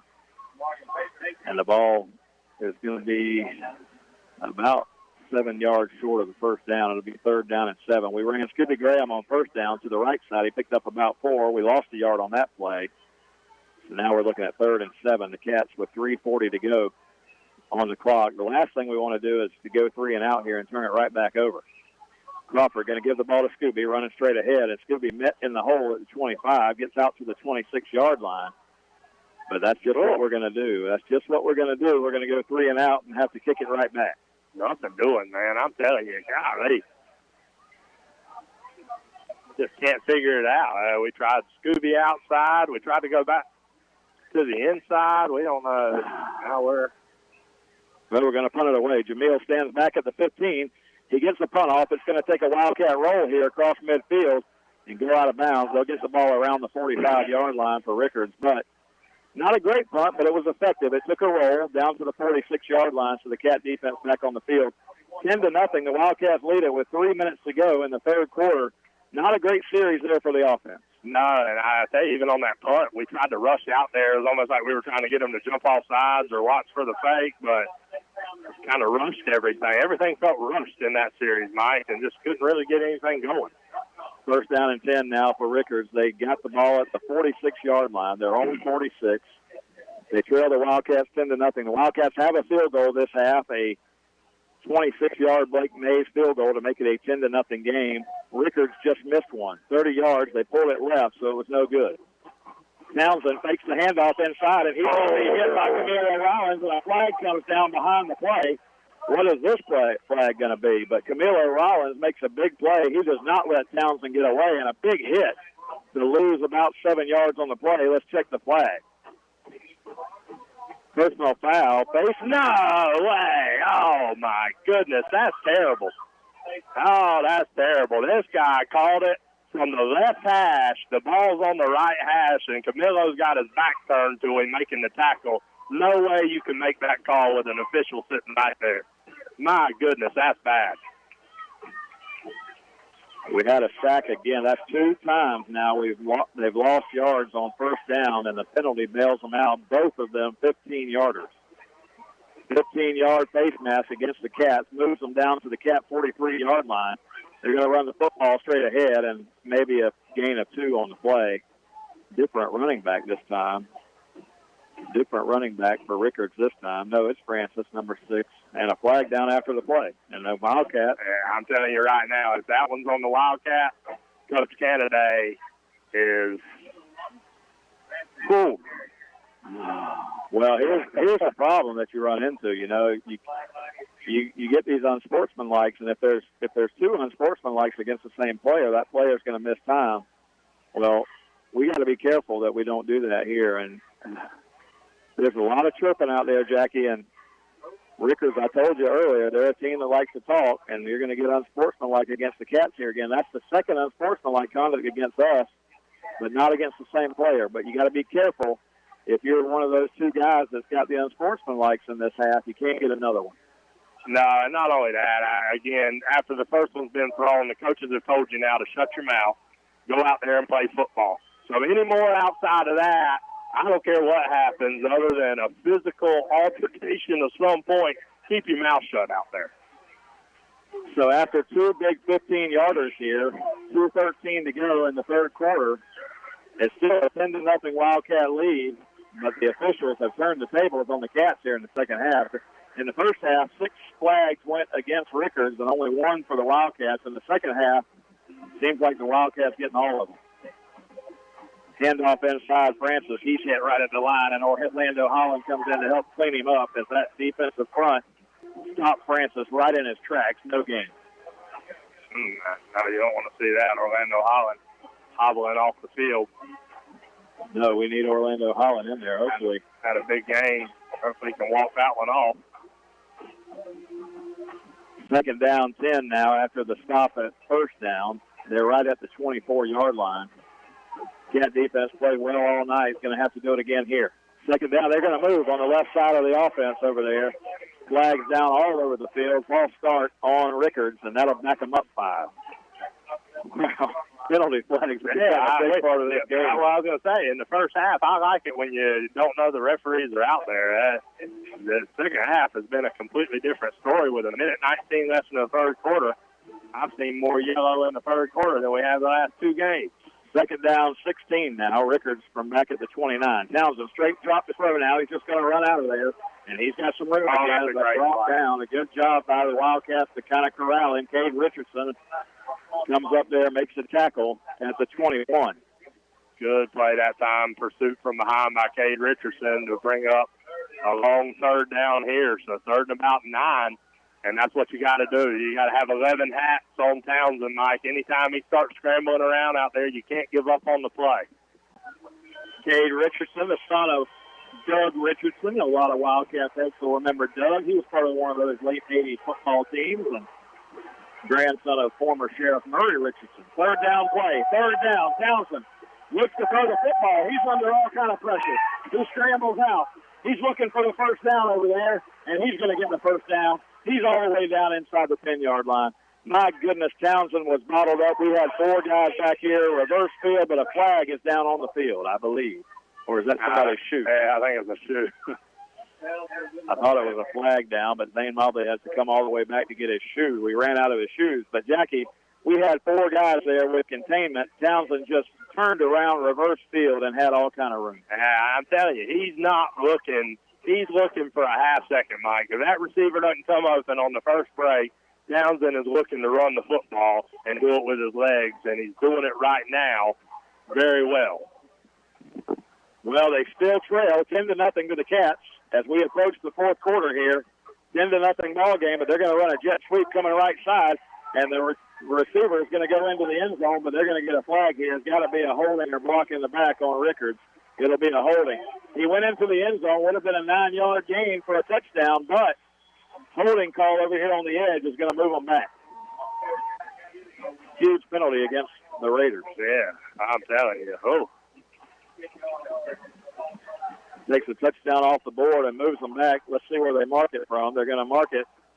Should be the spot of the foul around the 7. I think it was from around the 7-yard line. They'll mark it all the way back to the, I was 1 yard off. So they mark it from the 8 to the 18. So instead of first and goal from the 9-yard line now, it's first and goal from the 18-yard line. Oh, my goodness, man. And I'm telling you, this Wildcat defense has gotten their fair share of breaks tonight, too.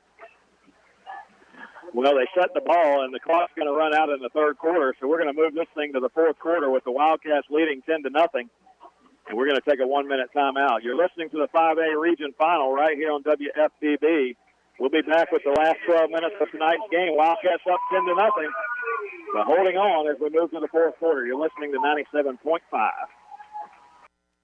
Hi, this is Larry Birkins of Birkins Chevrolet in McClenny.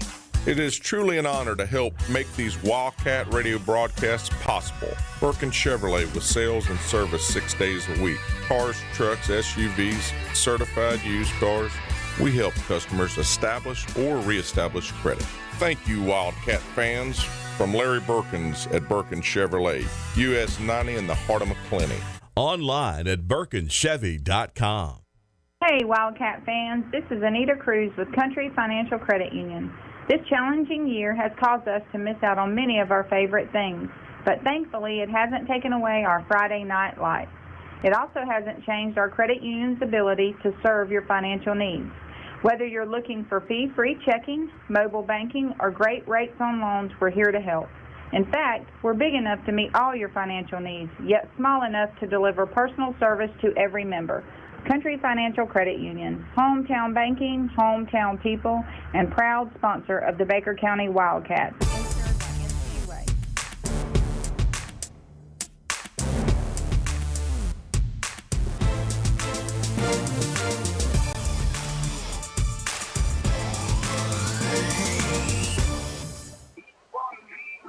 Insured 10-0 ball game here as we're set to begin the fourth quarter. The Baker County Wildcats facing the Tallahassee Rickards Raiders, and the Wildcats on top 10-0 here in the Class 5A Region Final.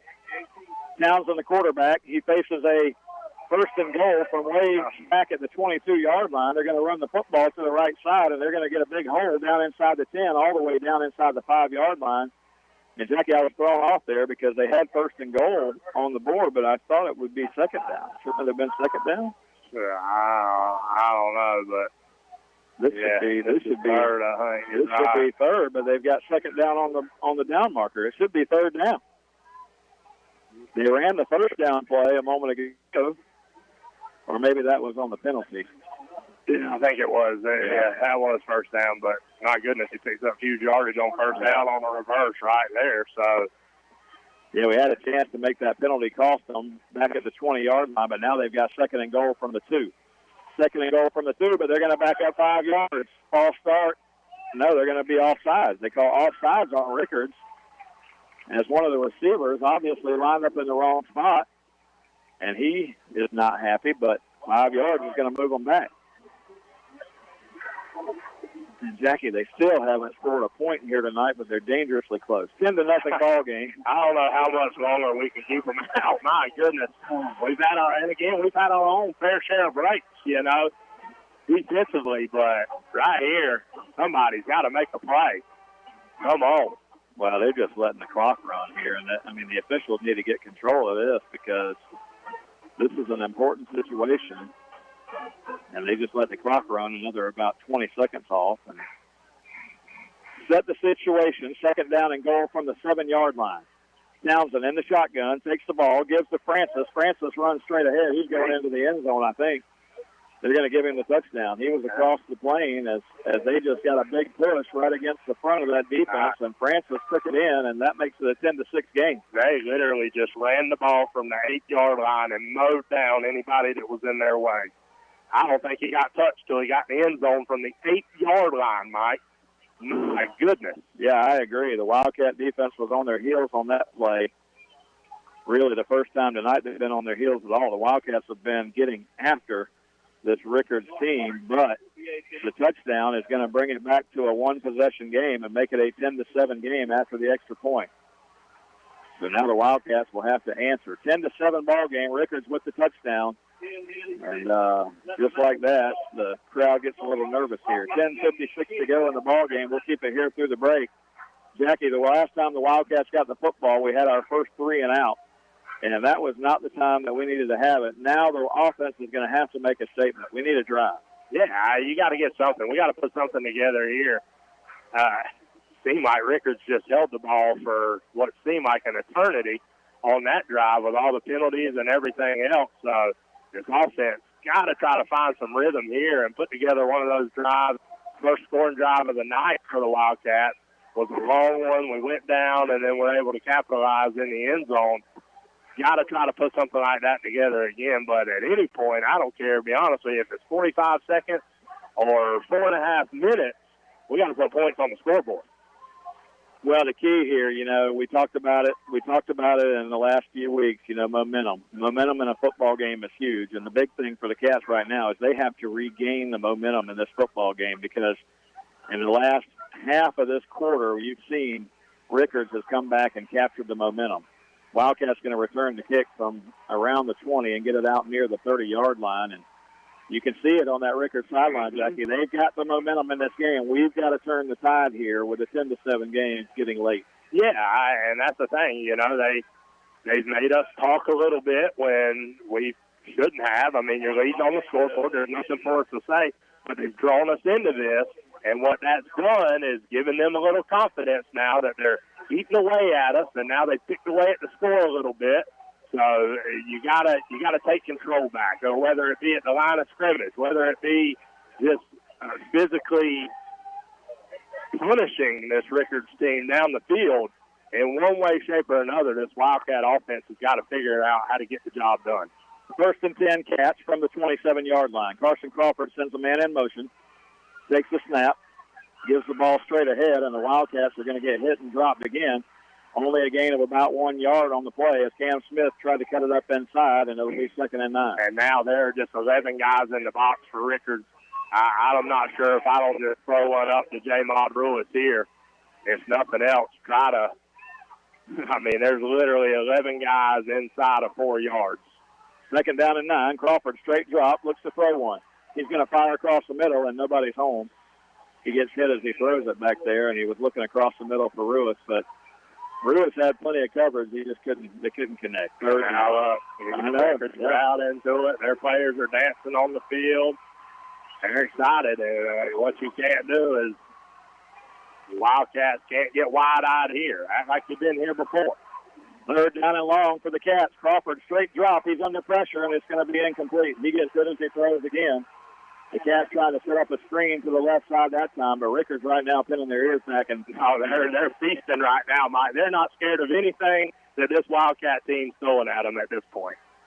No, and I said momentum. Such a huge factor, and here's a flag.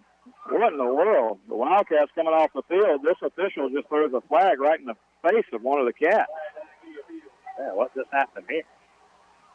Oh, my goodness. One of the offensive linemen, as he's coming to the sideline, I don't know if he said something to the official. We can't afford 15 yards here, but we're going to give it to him, I'm afraid, unless it's a sideline warning. That's the only thing that could bail us out. Coach May is not happy. No, this guy's over here on this side. He is. He's getting a little flag happy. And I didn't. And it's just a side. Thank goodness it's just a sideline warning. I mean, but even then, listen, we're going out on fourth down to punt the ball. How do you even know who's supposed to be on the field and who's not? I don't know. Snap is back there. Jameel Jones has got a good punt here. Good punt. It backs the return man all the way back to the 25. They're going to try to avoid a block in the back, and he's going to get out to the 30, close to the 35-yard line on the return. But a great punt by Jameel Jones. And at least changes the field position here with 10:05 to go in the game. Wildcats lead at 10-7. We'll keep it right here as Rickards is going to take the field. We need a huge play from the defense. Yeah, the defense, man, they've kind of been the spark all night long for this Wildcat team, and I need them to do something here because we've talked about momentum, and you can see it all over the Rickards sideline right now, and not much going on this Wildcat sideline, but the crowd trying to get into it a little bit. From the 35-yard line, and Rickards brings the offense back on the field. Townsend, the quarterback, in the shotgun. He's got Francis in the backfield. They take the snap. They're going to give it to Francis, running to the right side, and Francis is going to get 2 tough yards, maybe 3, out to the 38-yard line before he's brought down over there. Second down. They feel like they can run the football now. They've been coming to Francis a lot. Yeah, and on that one, again, the Wildcats missed the initial tackle. Would have been a gain of about 1. Francis keeps fighting, though, and picks up a couple more after contact. So, Wildcat team got to dig deep right here, Mike. Can't tire out now. Got to dig deep. Second down and 6 from the 39-yard line. Townsend in the gun, takes the snap. He's going to give to Francis again, and Francis is going to run across midfield here. He's going to get pulled down from behind as Ronnie Ellis makes the tackle, but a big gain for Francis into Wildcat territory, and they're going to have a 1st and 10 at around the 41 of the Cats. And luckily, Ronnie Ellis blitzing from that safety position and was able to run Francis down from behind, or he may score there because it's right now this Wildcat defense just giving up chunk yardage on the ground. Uncharacteristic. Oh. And even tonight, they haven't done it all night long. 1st down and 10 now, Rickards from the Wildcat 41-yard line. Wildcats still ahead by 3. They're going to take it. They're going to give to Francis straight ahead. He's hitting the backfield, and Orlando Holland has made a big hit and a big tackle on the running back Francis for a loss of 1. Good play that time by Orlando Holland, having a great game tonight from his defensive end position. And you're right, meets Francis right at the line of scrimmage and nothing doing, a loss of 1 there. And that's what we need, Mike. Come on, defense. You got to dig deep. You got to get this momentum back. You've been beating them the whole game, and you could get a big stop here. 8:27 to go in the ball game, clock running. 2nd down, 11. Townsend in the shotgun, 2 receivers left and 2 to the right. Townsend takes the snap, and he's going to fake it to Francis and run around the right end, and Connor South and Orlando Holland, some other Wildcats, stop him. Only a gain of 2 on the play. He's going to bring up a 3rd. Oh, man, that was a good play by Connor South that time. I thought Townsend had read it perfectly and was going to pick up big yardage on the outside, but Connor South closes fast. Nothing doing there, 3rd and 9. Big play for the defense, 3rd down and 9. Townsend in the shotgun, 2 receivers to the left and 2 to the right. They sit at the 40-yard line. They need to get it inside the 31 for a first down. Receivers change places. Townsend calls for the ball, and they're going to get a flag. And you're going to get a false start, and they're going to back them up 5. They were confused on that play. Yeah, the receivers out there, just a formation. They can't get lined up properly. Not sure where each other's supposed to be. And right here, got to keep an eye on Townsend right here, Mike. 3rd and 15. Well, this is where he's dangerous, Jackie. Even though it's 15 yards to go, you can't let him get any space here. And they're still confused with the receivers. 3rd down, 15. Wildcats bring pressure. Townsend looking to run out of there. He's going to get hit, and he's going to get near the original line of scrimmage, but the Cats have stopped him on 3rd down, and it's going to bring up 4th and 9. He picked up 5 yards back on the play, but now 4th and 9. 4th and 9, and with a guy like Townsend, I would think Rickards is going to go for it here in Wildcat territory, down 10-7. 7 minutes left to go in the 4th quarter. They're going to think hard about that, because you hate to give the ball back to the other team in this field position. They've got a good punter, and they do have momentum, so you don't want to make a critical mistake, and Rickards calls timeout to talk about it. Oh, man, I tell you, exactly what we thought was going to happen. Townsend, he looks for a split second there and then takes off. And Zane Mobley that time again, the key is the pursuit, Mike. You got to get after him. You can't think that anybody else on that defense is going to get him. He's too elusive for that. And Zane does the play, and soon as Townsend makes a stutter step to make another Wildcat defender miss, Zane Mobley's able to wrap him up from behind, and that's the pursuit that this Wildcat defense is going to have to put in the rest of the 4th quarter. I'll tell you what, man, this is gut-clenching time in a football game. 6:59 to go in the ball game. The Cats cling to a 3-point lead here, 10-7. The offense is staying on the field for Rickards, and this would be a great opportunity for this Wildcat defense to regain the momentum in this football game. 4th down and 9. Townsend in the shotgun. 2 receivers to the right, 2 to the left. Townsend calls for the ball, and they're going to call it a false start because he called for the football and then moved, and then they snapped it. And that's a false start. I think he was trying to do a hard count, Jackie, and the center snapped it. And he might have gotten the Wildcats to come off sides if the center doesn't snap it because they were coming. That's huge. I mean, huge here. But again, got to get after it right here. This defensive line, they've got to contain Townsend. Everything you got. Secondary, don't get lost in the backfield, though. After the 5-yard penalty, it's 4th and 14. All the way back at the 45-yard line. Townsend calls for the snap. Straight drop. He's looking to throw, but he's close. That's a great job. Cats have a good job here, but he bails it out. He finds the receiver to the 40, and he's going to get the first down. He's all the way down to the 28-yard line.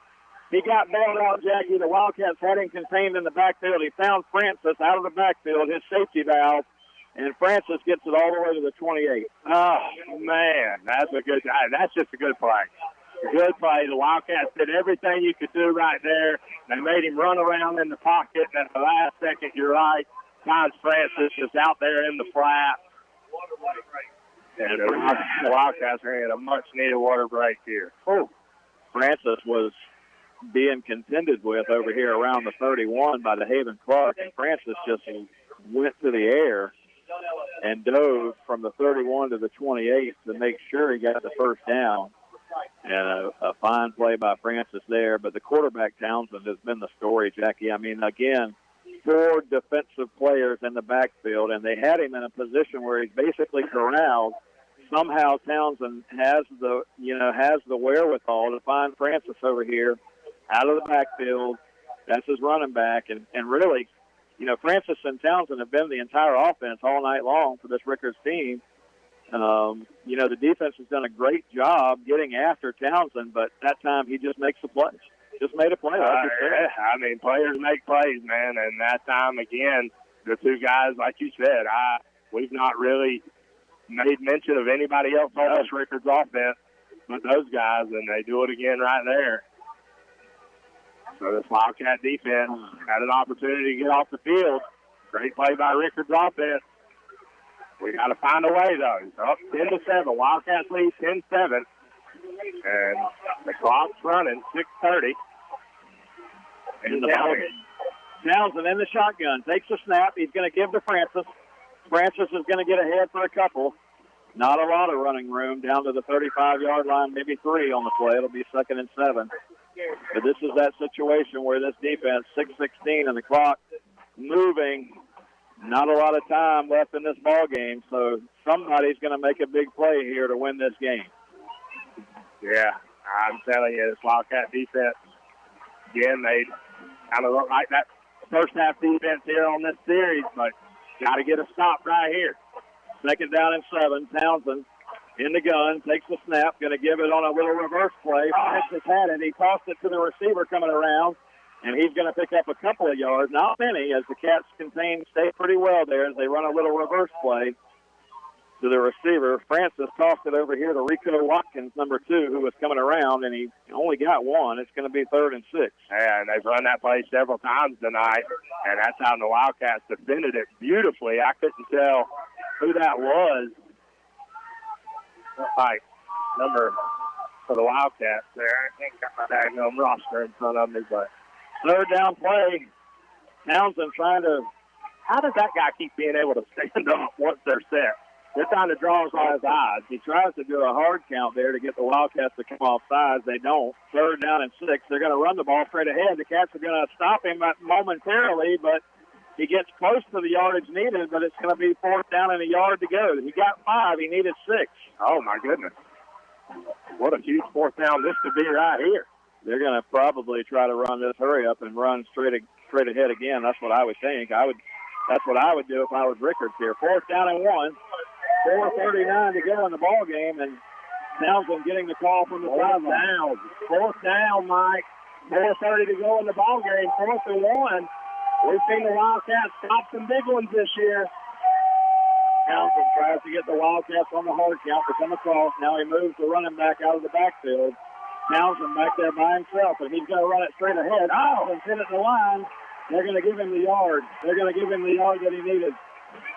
They gave him forward progress, Jackie. The Cats did a good job. Hang on. No, they gave it to him.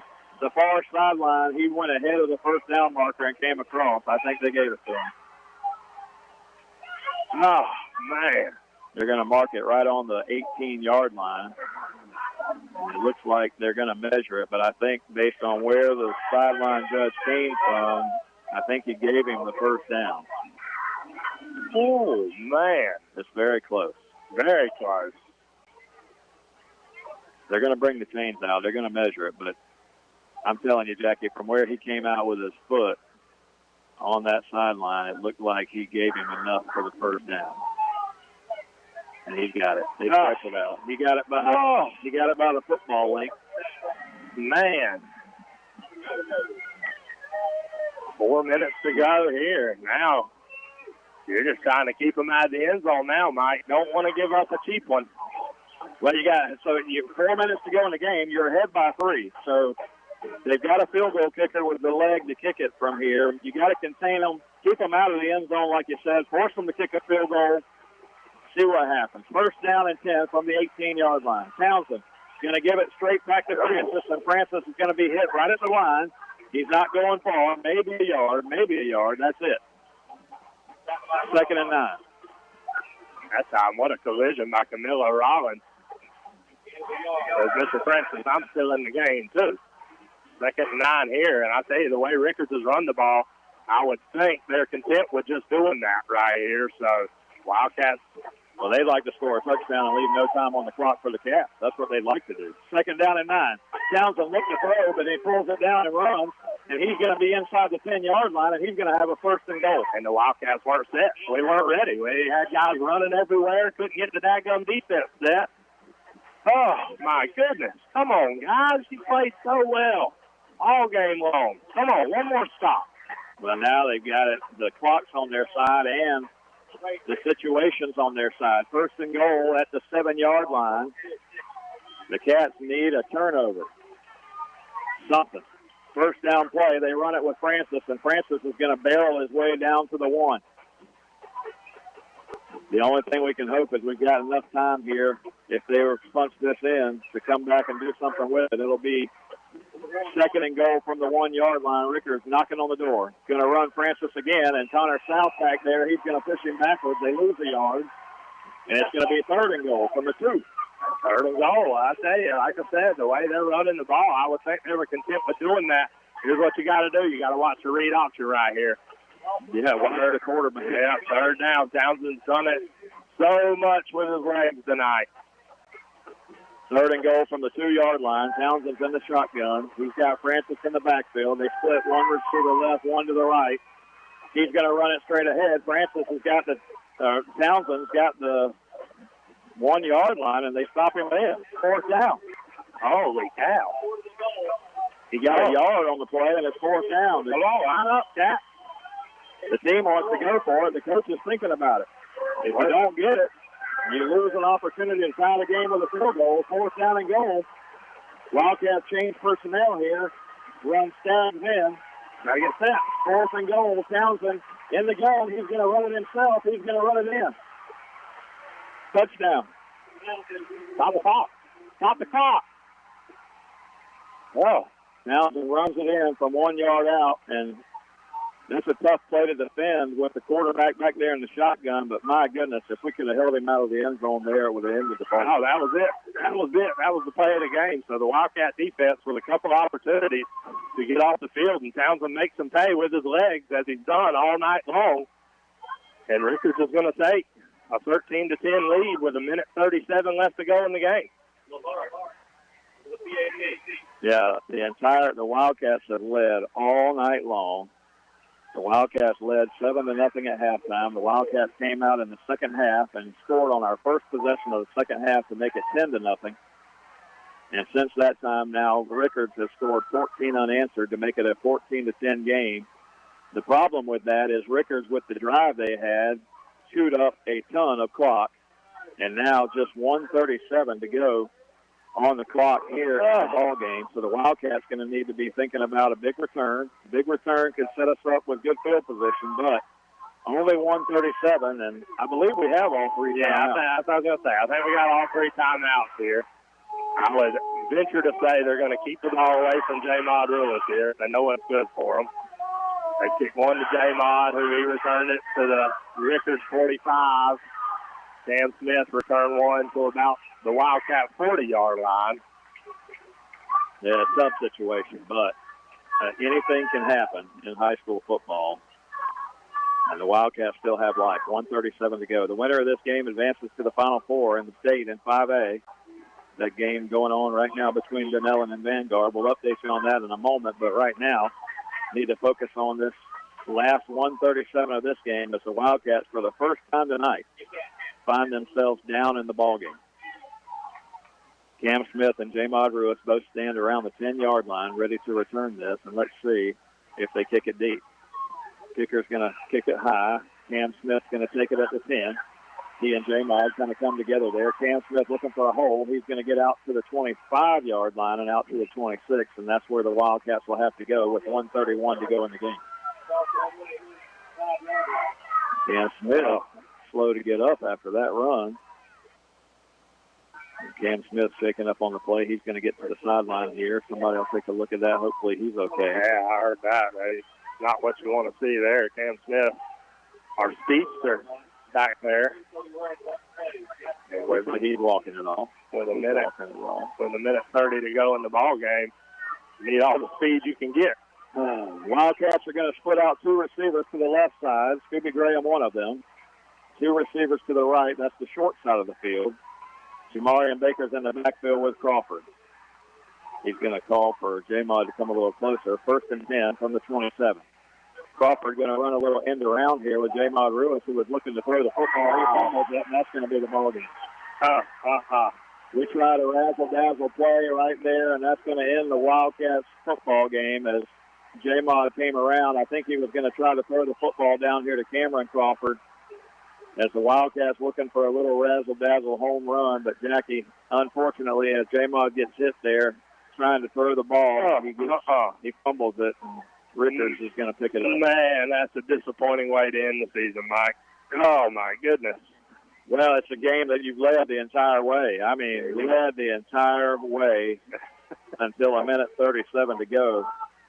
And we talked about it all game long, that we felt like you're never you got to, at any time, Rickards could take control of this ball game, and that's exactly what happened. We let them hang around, and we missed opportunities on both sides of the football. Defense had a chance to get off the field, too. They played well. Oh, yeah, what a great ball game. But when you have the opportunity to get off the game, to get off the field, listen, all you can say is you got to tip your cap to Rickards, but the Wildcats have played a fantastic football game, Jackie, and we're going to try to call timeout here and extend the game somewhat. We had 3 timeouts left. They only gained a yard there, so still a minute 16 on the clock.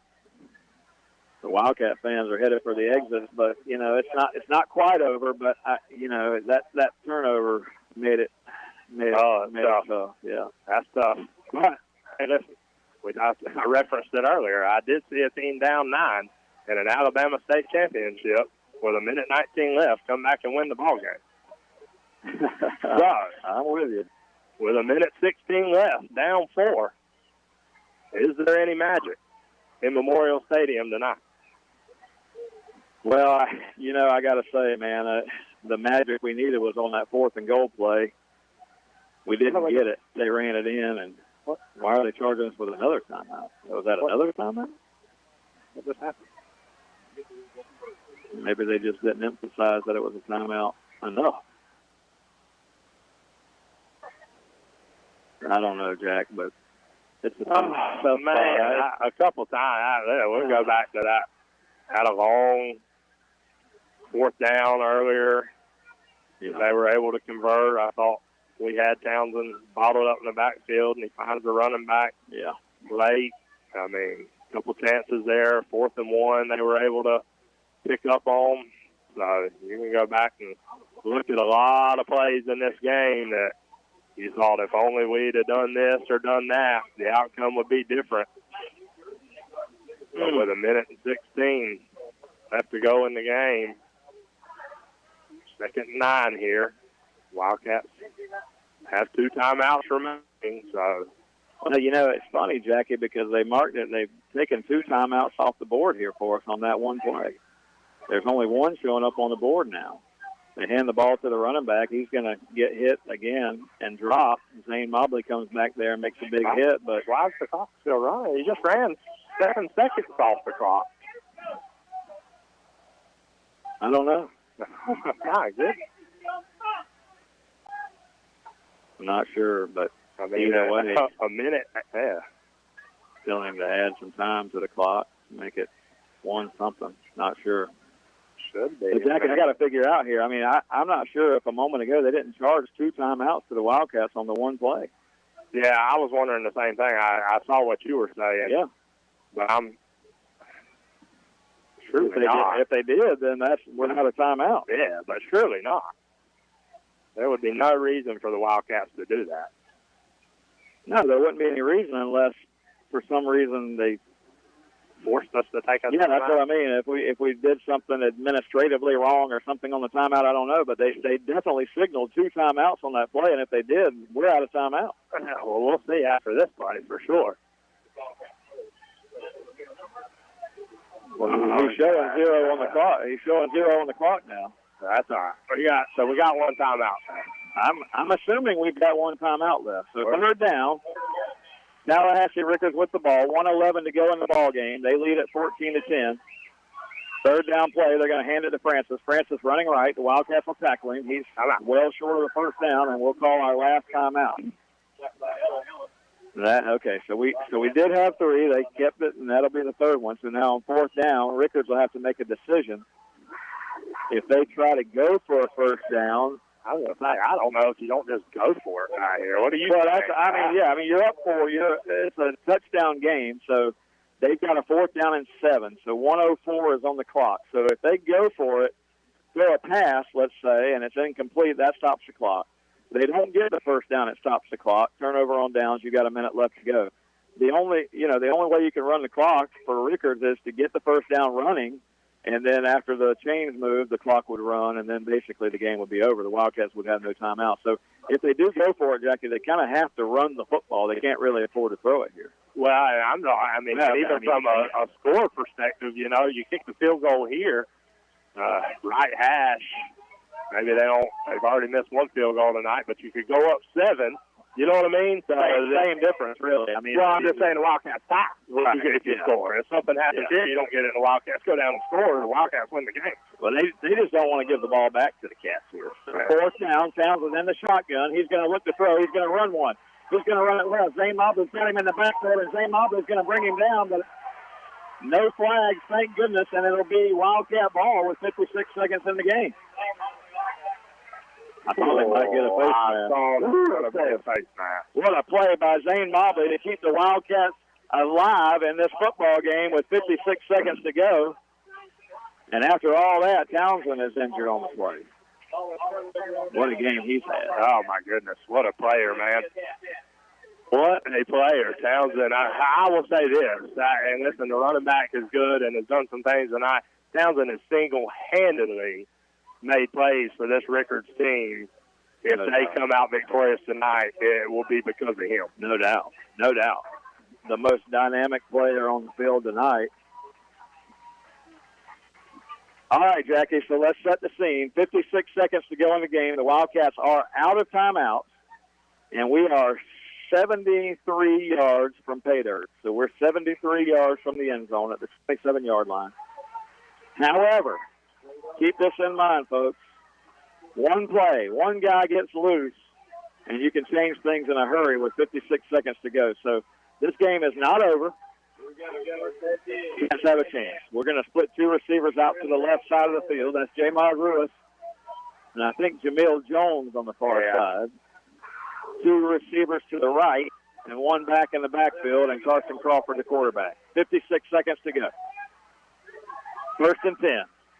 Crawford, straight drop, looks to throw. He's got time. He fires one over here. It's going to be incomplete, knocked away. He had Cameron for a moment on the sideline, and incomplete, but only 5 seconds gone. Here's the other thing, too. The things that happen with the deep ball. You know what I mean? You got J-Mod Ruiz in single coverage up there on the top side. Mm-hmm. You could get a pass there. Yeah. We saw it against Pine Forest. Jamil Jones tipped the ball, and the receiver caught it. There's a lot of things that can happen if you just throw that ball up into one-on-one coverage. So, I mean, they got safety over the top, but he's not much help. Cameron Crawford goes in motion, 2nd and 10. Carson looks to throw. He fires one deep down the left sideline. He's going to make it. Was coming open over there on the far side. Cameron put a little too much under it. They just could not connect. It would have been a huge play. That would have been a huge play. Oh, my goodness. That's the one I'm talking about. If J-Mike catches that ball, Mike, he scores. Yeah, Rickards is not very good in coverage, I'm telling you. 3rd down, 46 seconds to go. 2 more plays for this Wildcat offense. Carson, straight drop. He's under pressure, being harassed, and Carson's going to fire one out here. He's got a catch made, a 1st down out there to Jamil Jones. Stop the clock to the 43. Stop the clock for the 1st down. The Cats can always spike it here. He's still got 35 seconds. We're up around the 43 now. Come on. Going to go fast. 35 seconds. The clock is moving now. Carson, straight drop. Looking for J-Mod. Fires one down there. Oh, he can't do that. Oh, can't do that. That's going to end the ball game. I think the Wildcats flag down here after the play, but it's not going to matter. I think the Wildcats thought that they were going to spike the ball. Yeah. Because only half of them moved. Only half of them were running the play. Oh. Yeah, it's tough right there because I'm with you. You know, you might catch them off guard with it, thinking you're going to spike it, and I don't think it was a fake. I just think that half of our team thought that's what we were going to do. We had just picked up a 1st down. Half the line didn't even move when the ball was snapped. We had 2 receivers moving down here running routes. The other 2 weren't doing anything. And so, but that's going to be it. That's the ball game. Interception. Wildcats are going to lose this game 14-10. Rickards is going to advance from the Class 5A region final. We'll send it back to the station. We'll come back and wrap it up for the season here. You're listening to WFBB. Listening to Wildcat Football on 97.5 FM WFBB. This radio station is a ministry of Glen Baptist Church in Glen St. Mary, Florida. We're blessed to air Baker County Wildcat Football live each week, and it's our hope that you enjoy the program. We know that life is busy, work, school, football, running errands around, but in the midst of the busyness, we all need a church home that brings the stability upon which you can build your life. If you're looking for a church home where you can grow in Christ and community, we would love to invite you to worship with us every Sunday morning at 10:30 a.m. Check us out on our website at glenbaptist.org or on Facebook, where you can access church info and content and even watch worship services. At Glen, you get dynamic music, gospel-centered expository preaching, and a wonderful faith community. Come grow with us.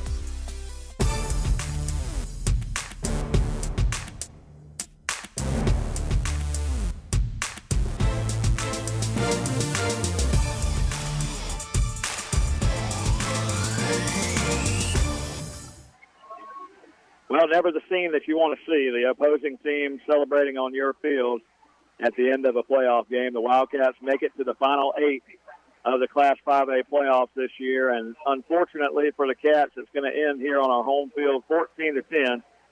The Cats are going to lose their Tallahassee Rickards in a game, and it's going to be a game of what-ifs here, Jackie, because you can second-guess this one all night long. The Cats led the entire way, all the way to the end of the ball game with 1:37 on the clock when Rickards scored, and they took the lead to make it a 14-10 game, and now showing their true sportsmanship also over there as I'm not sure exactly what's happening over there, but anyway, we don't need to get focused on that. The Wildcats going to lose it over here. It's 14-10. We lose the football game, Jackie. But let's not let that dampen the spirits of Wildcat fans for what this team accomplished. And my goodness, what a year this Wildcat football team had. As they ran off, 10 big wins this year against a couple of losses, and really, Jackie, that was unfortunate for the Cats what happened here late in this ball game, but. Kevin May's got a lot of guys coming back next year. I hate it for the seniors on this team, Scooby Graham and the others, Zane Mobley and Carson Crawford and Cameron Crawford, and a lot of those seniors that played their last game tonight, Ross Crummy, some of the other guys that just had such a year, Weston Abra. I mean, you can just rattle off so many guys that had such a year for this team that will lose. But a lot of these guys coming back next year. So a lot of juniors on this team and a lot to look forward to for this football program. But, man, you hate to see it end like this, Jackie, but at the same time, a great season for Coach Mays and what these Wildcats accomplished. Yeah, what a great season it was. Anytime you win 10 ball games and you make it a few rounds deep into the playoffs, very successful. You hate to come up short, man, in a game. Like you said, you can look back and look at a lot of different things to think the outcome could have been different. But nonetheless, we're here now, a bright future ahead for this Wildcat program. We've enjoyed all the seniors, loved watching these guys play the last 4 years of Wildcat football, and we hate it ended like this for them. But, man, looking forward to next year. Looking forward to next year. I want to thank all the folks who made it possible this year for Wildcat football to be broadcast on the air. I want to thank Justin Thomas for making it with us each and every week and keeping these stats. I want to thank you, Jackie, for joining us here each week. And want to thank John Meadows and Pastor Chaz Rowland over there at Glen Baptist Church for the ministry that they provide through 97.5 WFBB and the outlet that it provides for Wildcat fans to be able to hear Wildcat football throughout the year. I want to thank Coach Kevin Mays and the work that he did for all the coaches shows that we had each and every week. And I just want to thank you, the Wildcat fans, for listening in every week and giving us something to do here on Friday nights. And I hate to see it come to an end, but it's coming to an end here tonight. The Cats lose at home 14-10. And last but not least, I want to thank all those sponsors. I'm not going to take the time to name them all, but you know who they are that made it possible for Wildcat football here. And we thank you for everything this year. And John Meadows, we're going to sign off and send it back to you. And we'll have another year of Wildcat football a year from now, and we're looking forward to it. So the Wildcats end the season, and that'll do it from Memorial Stadium. Good night, everybody.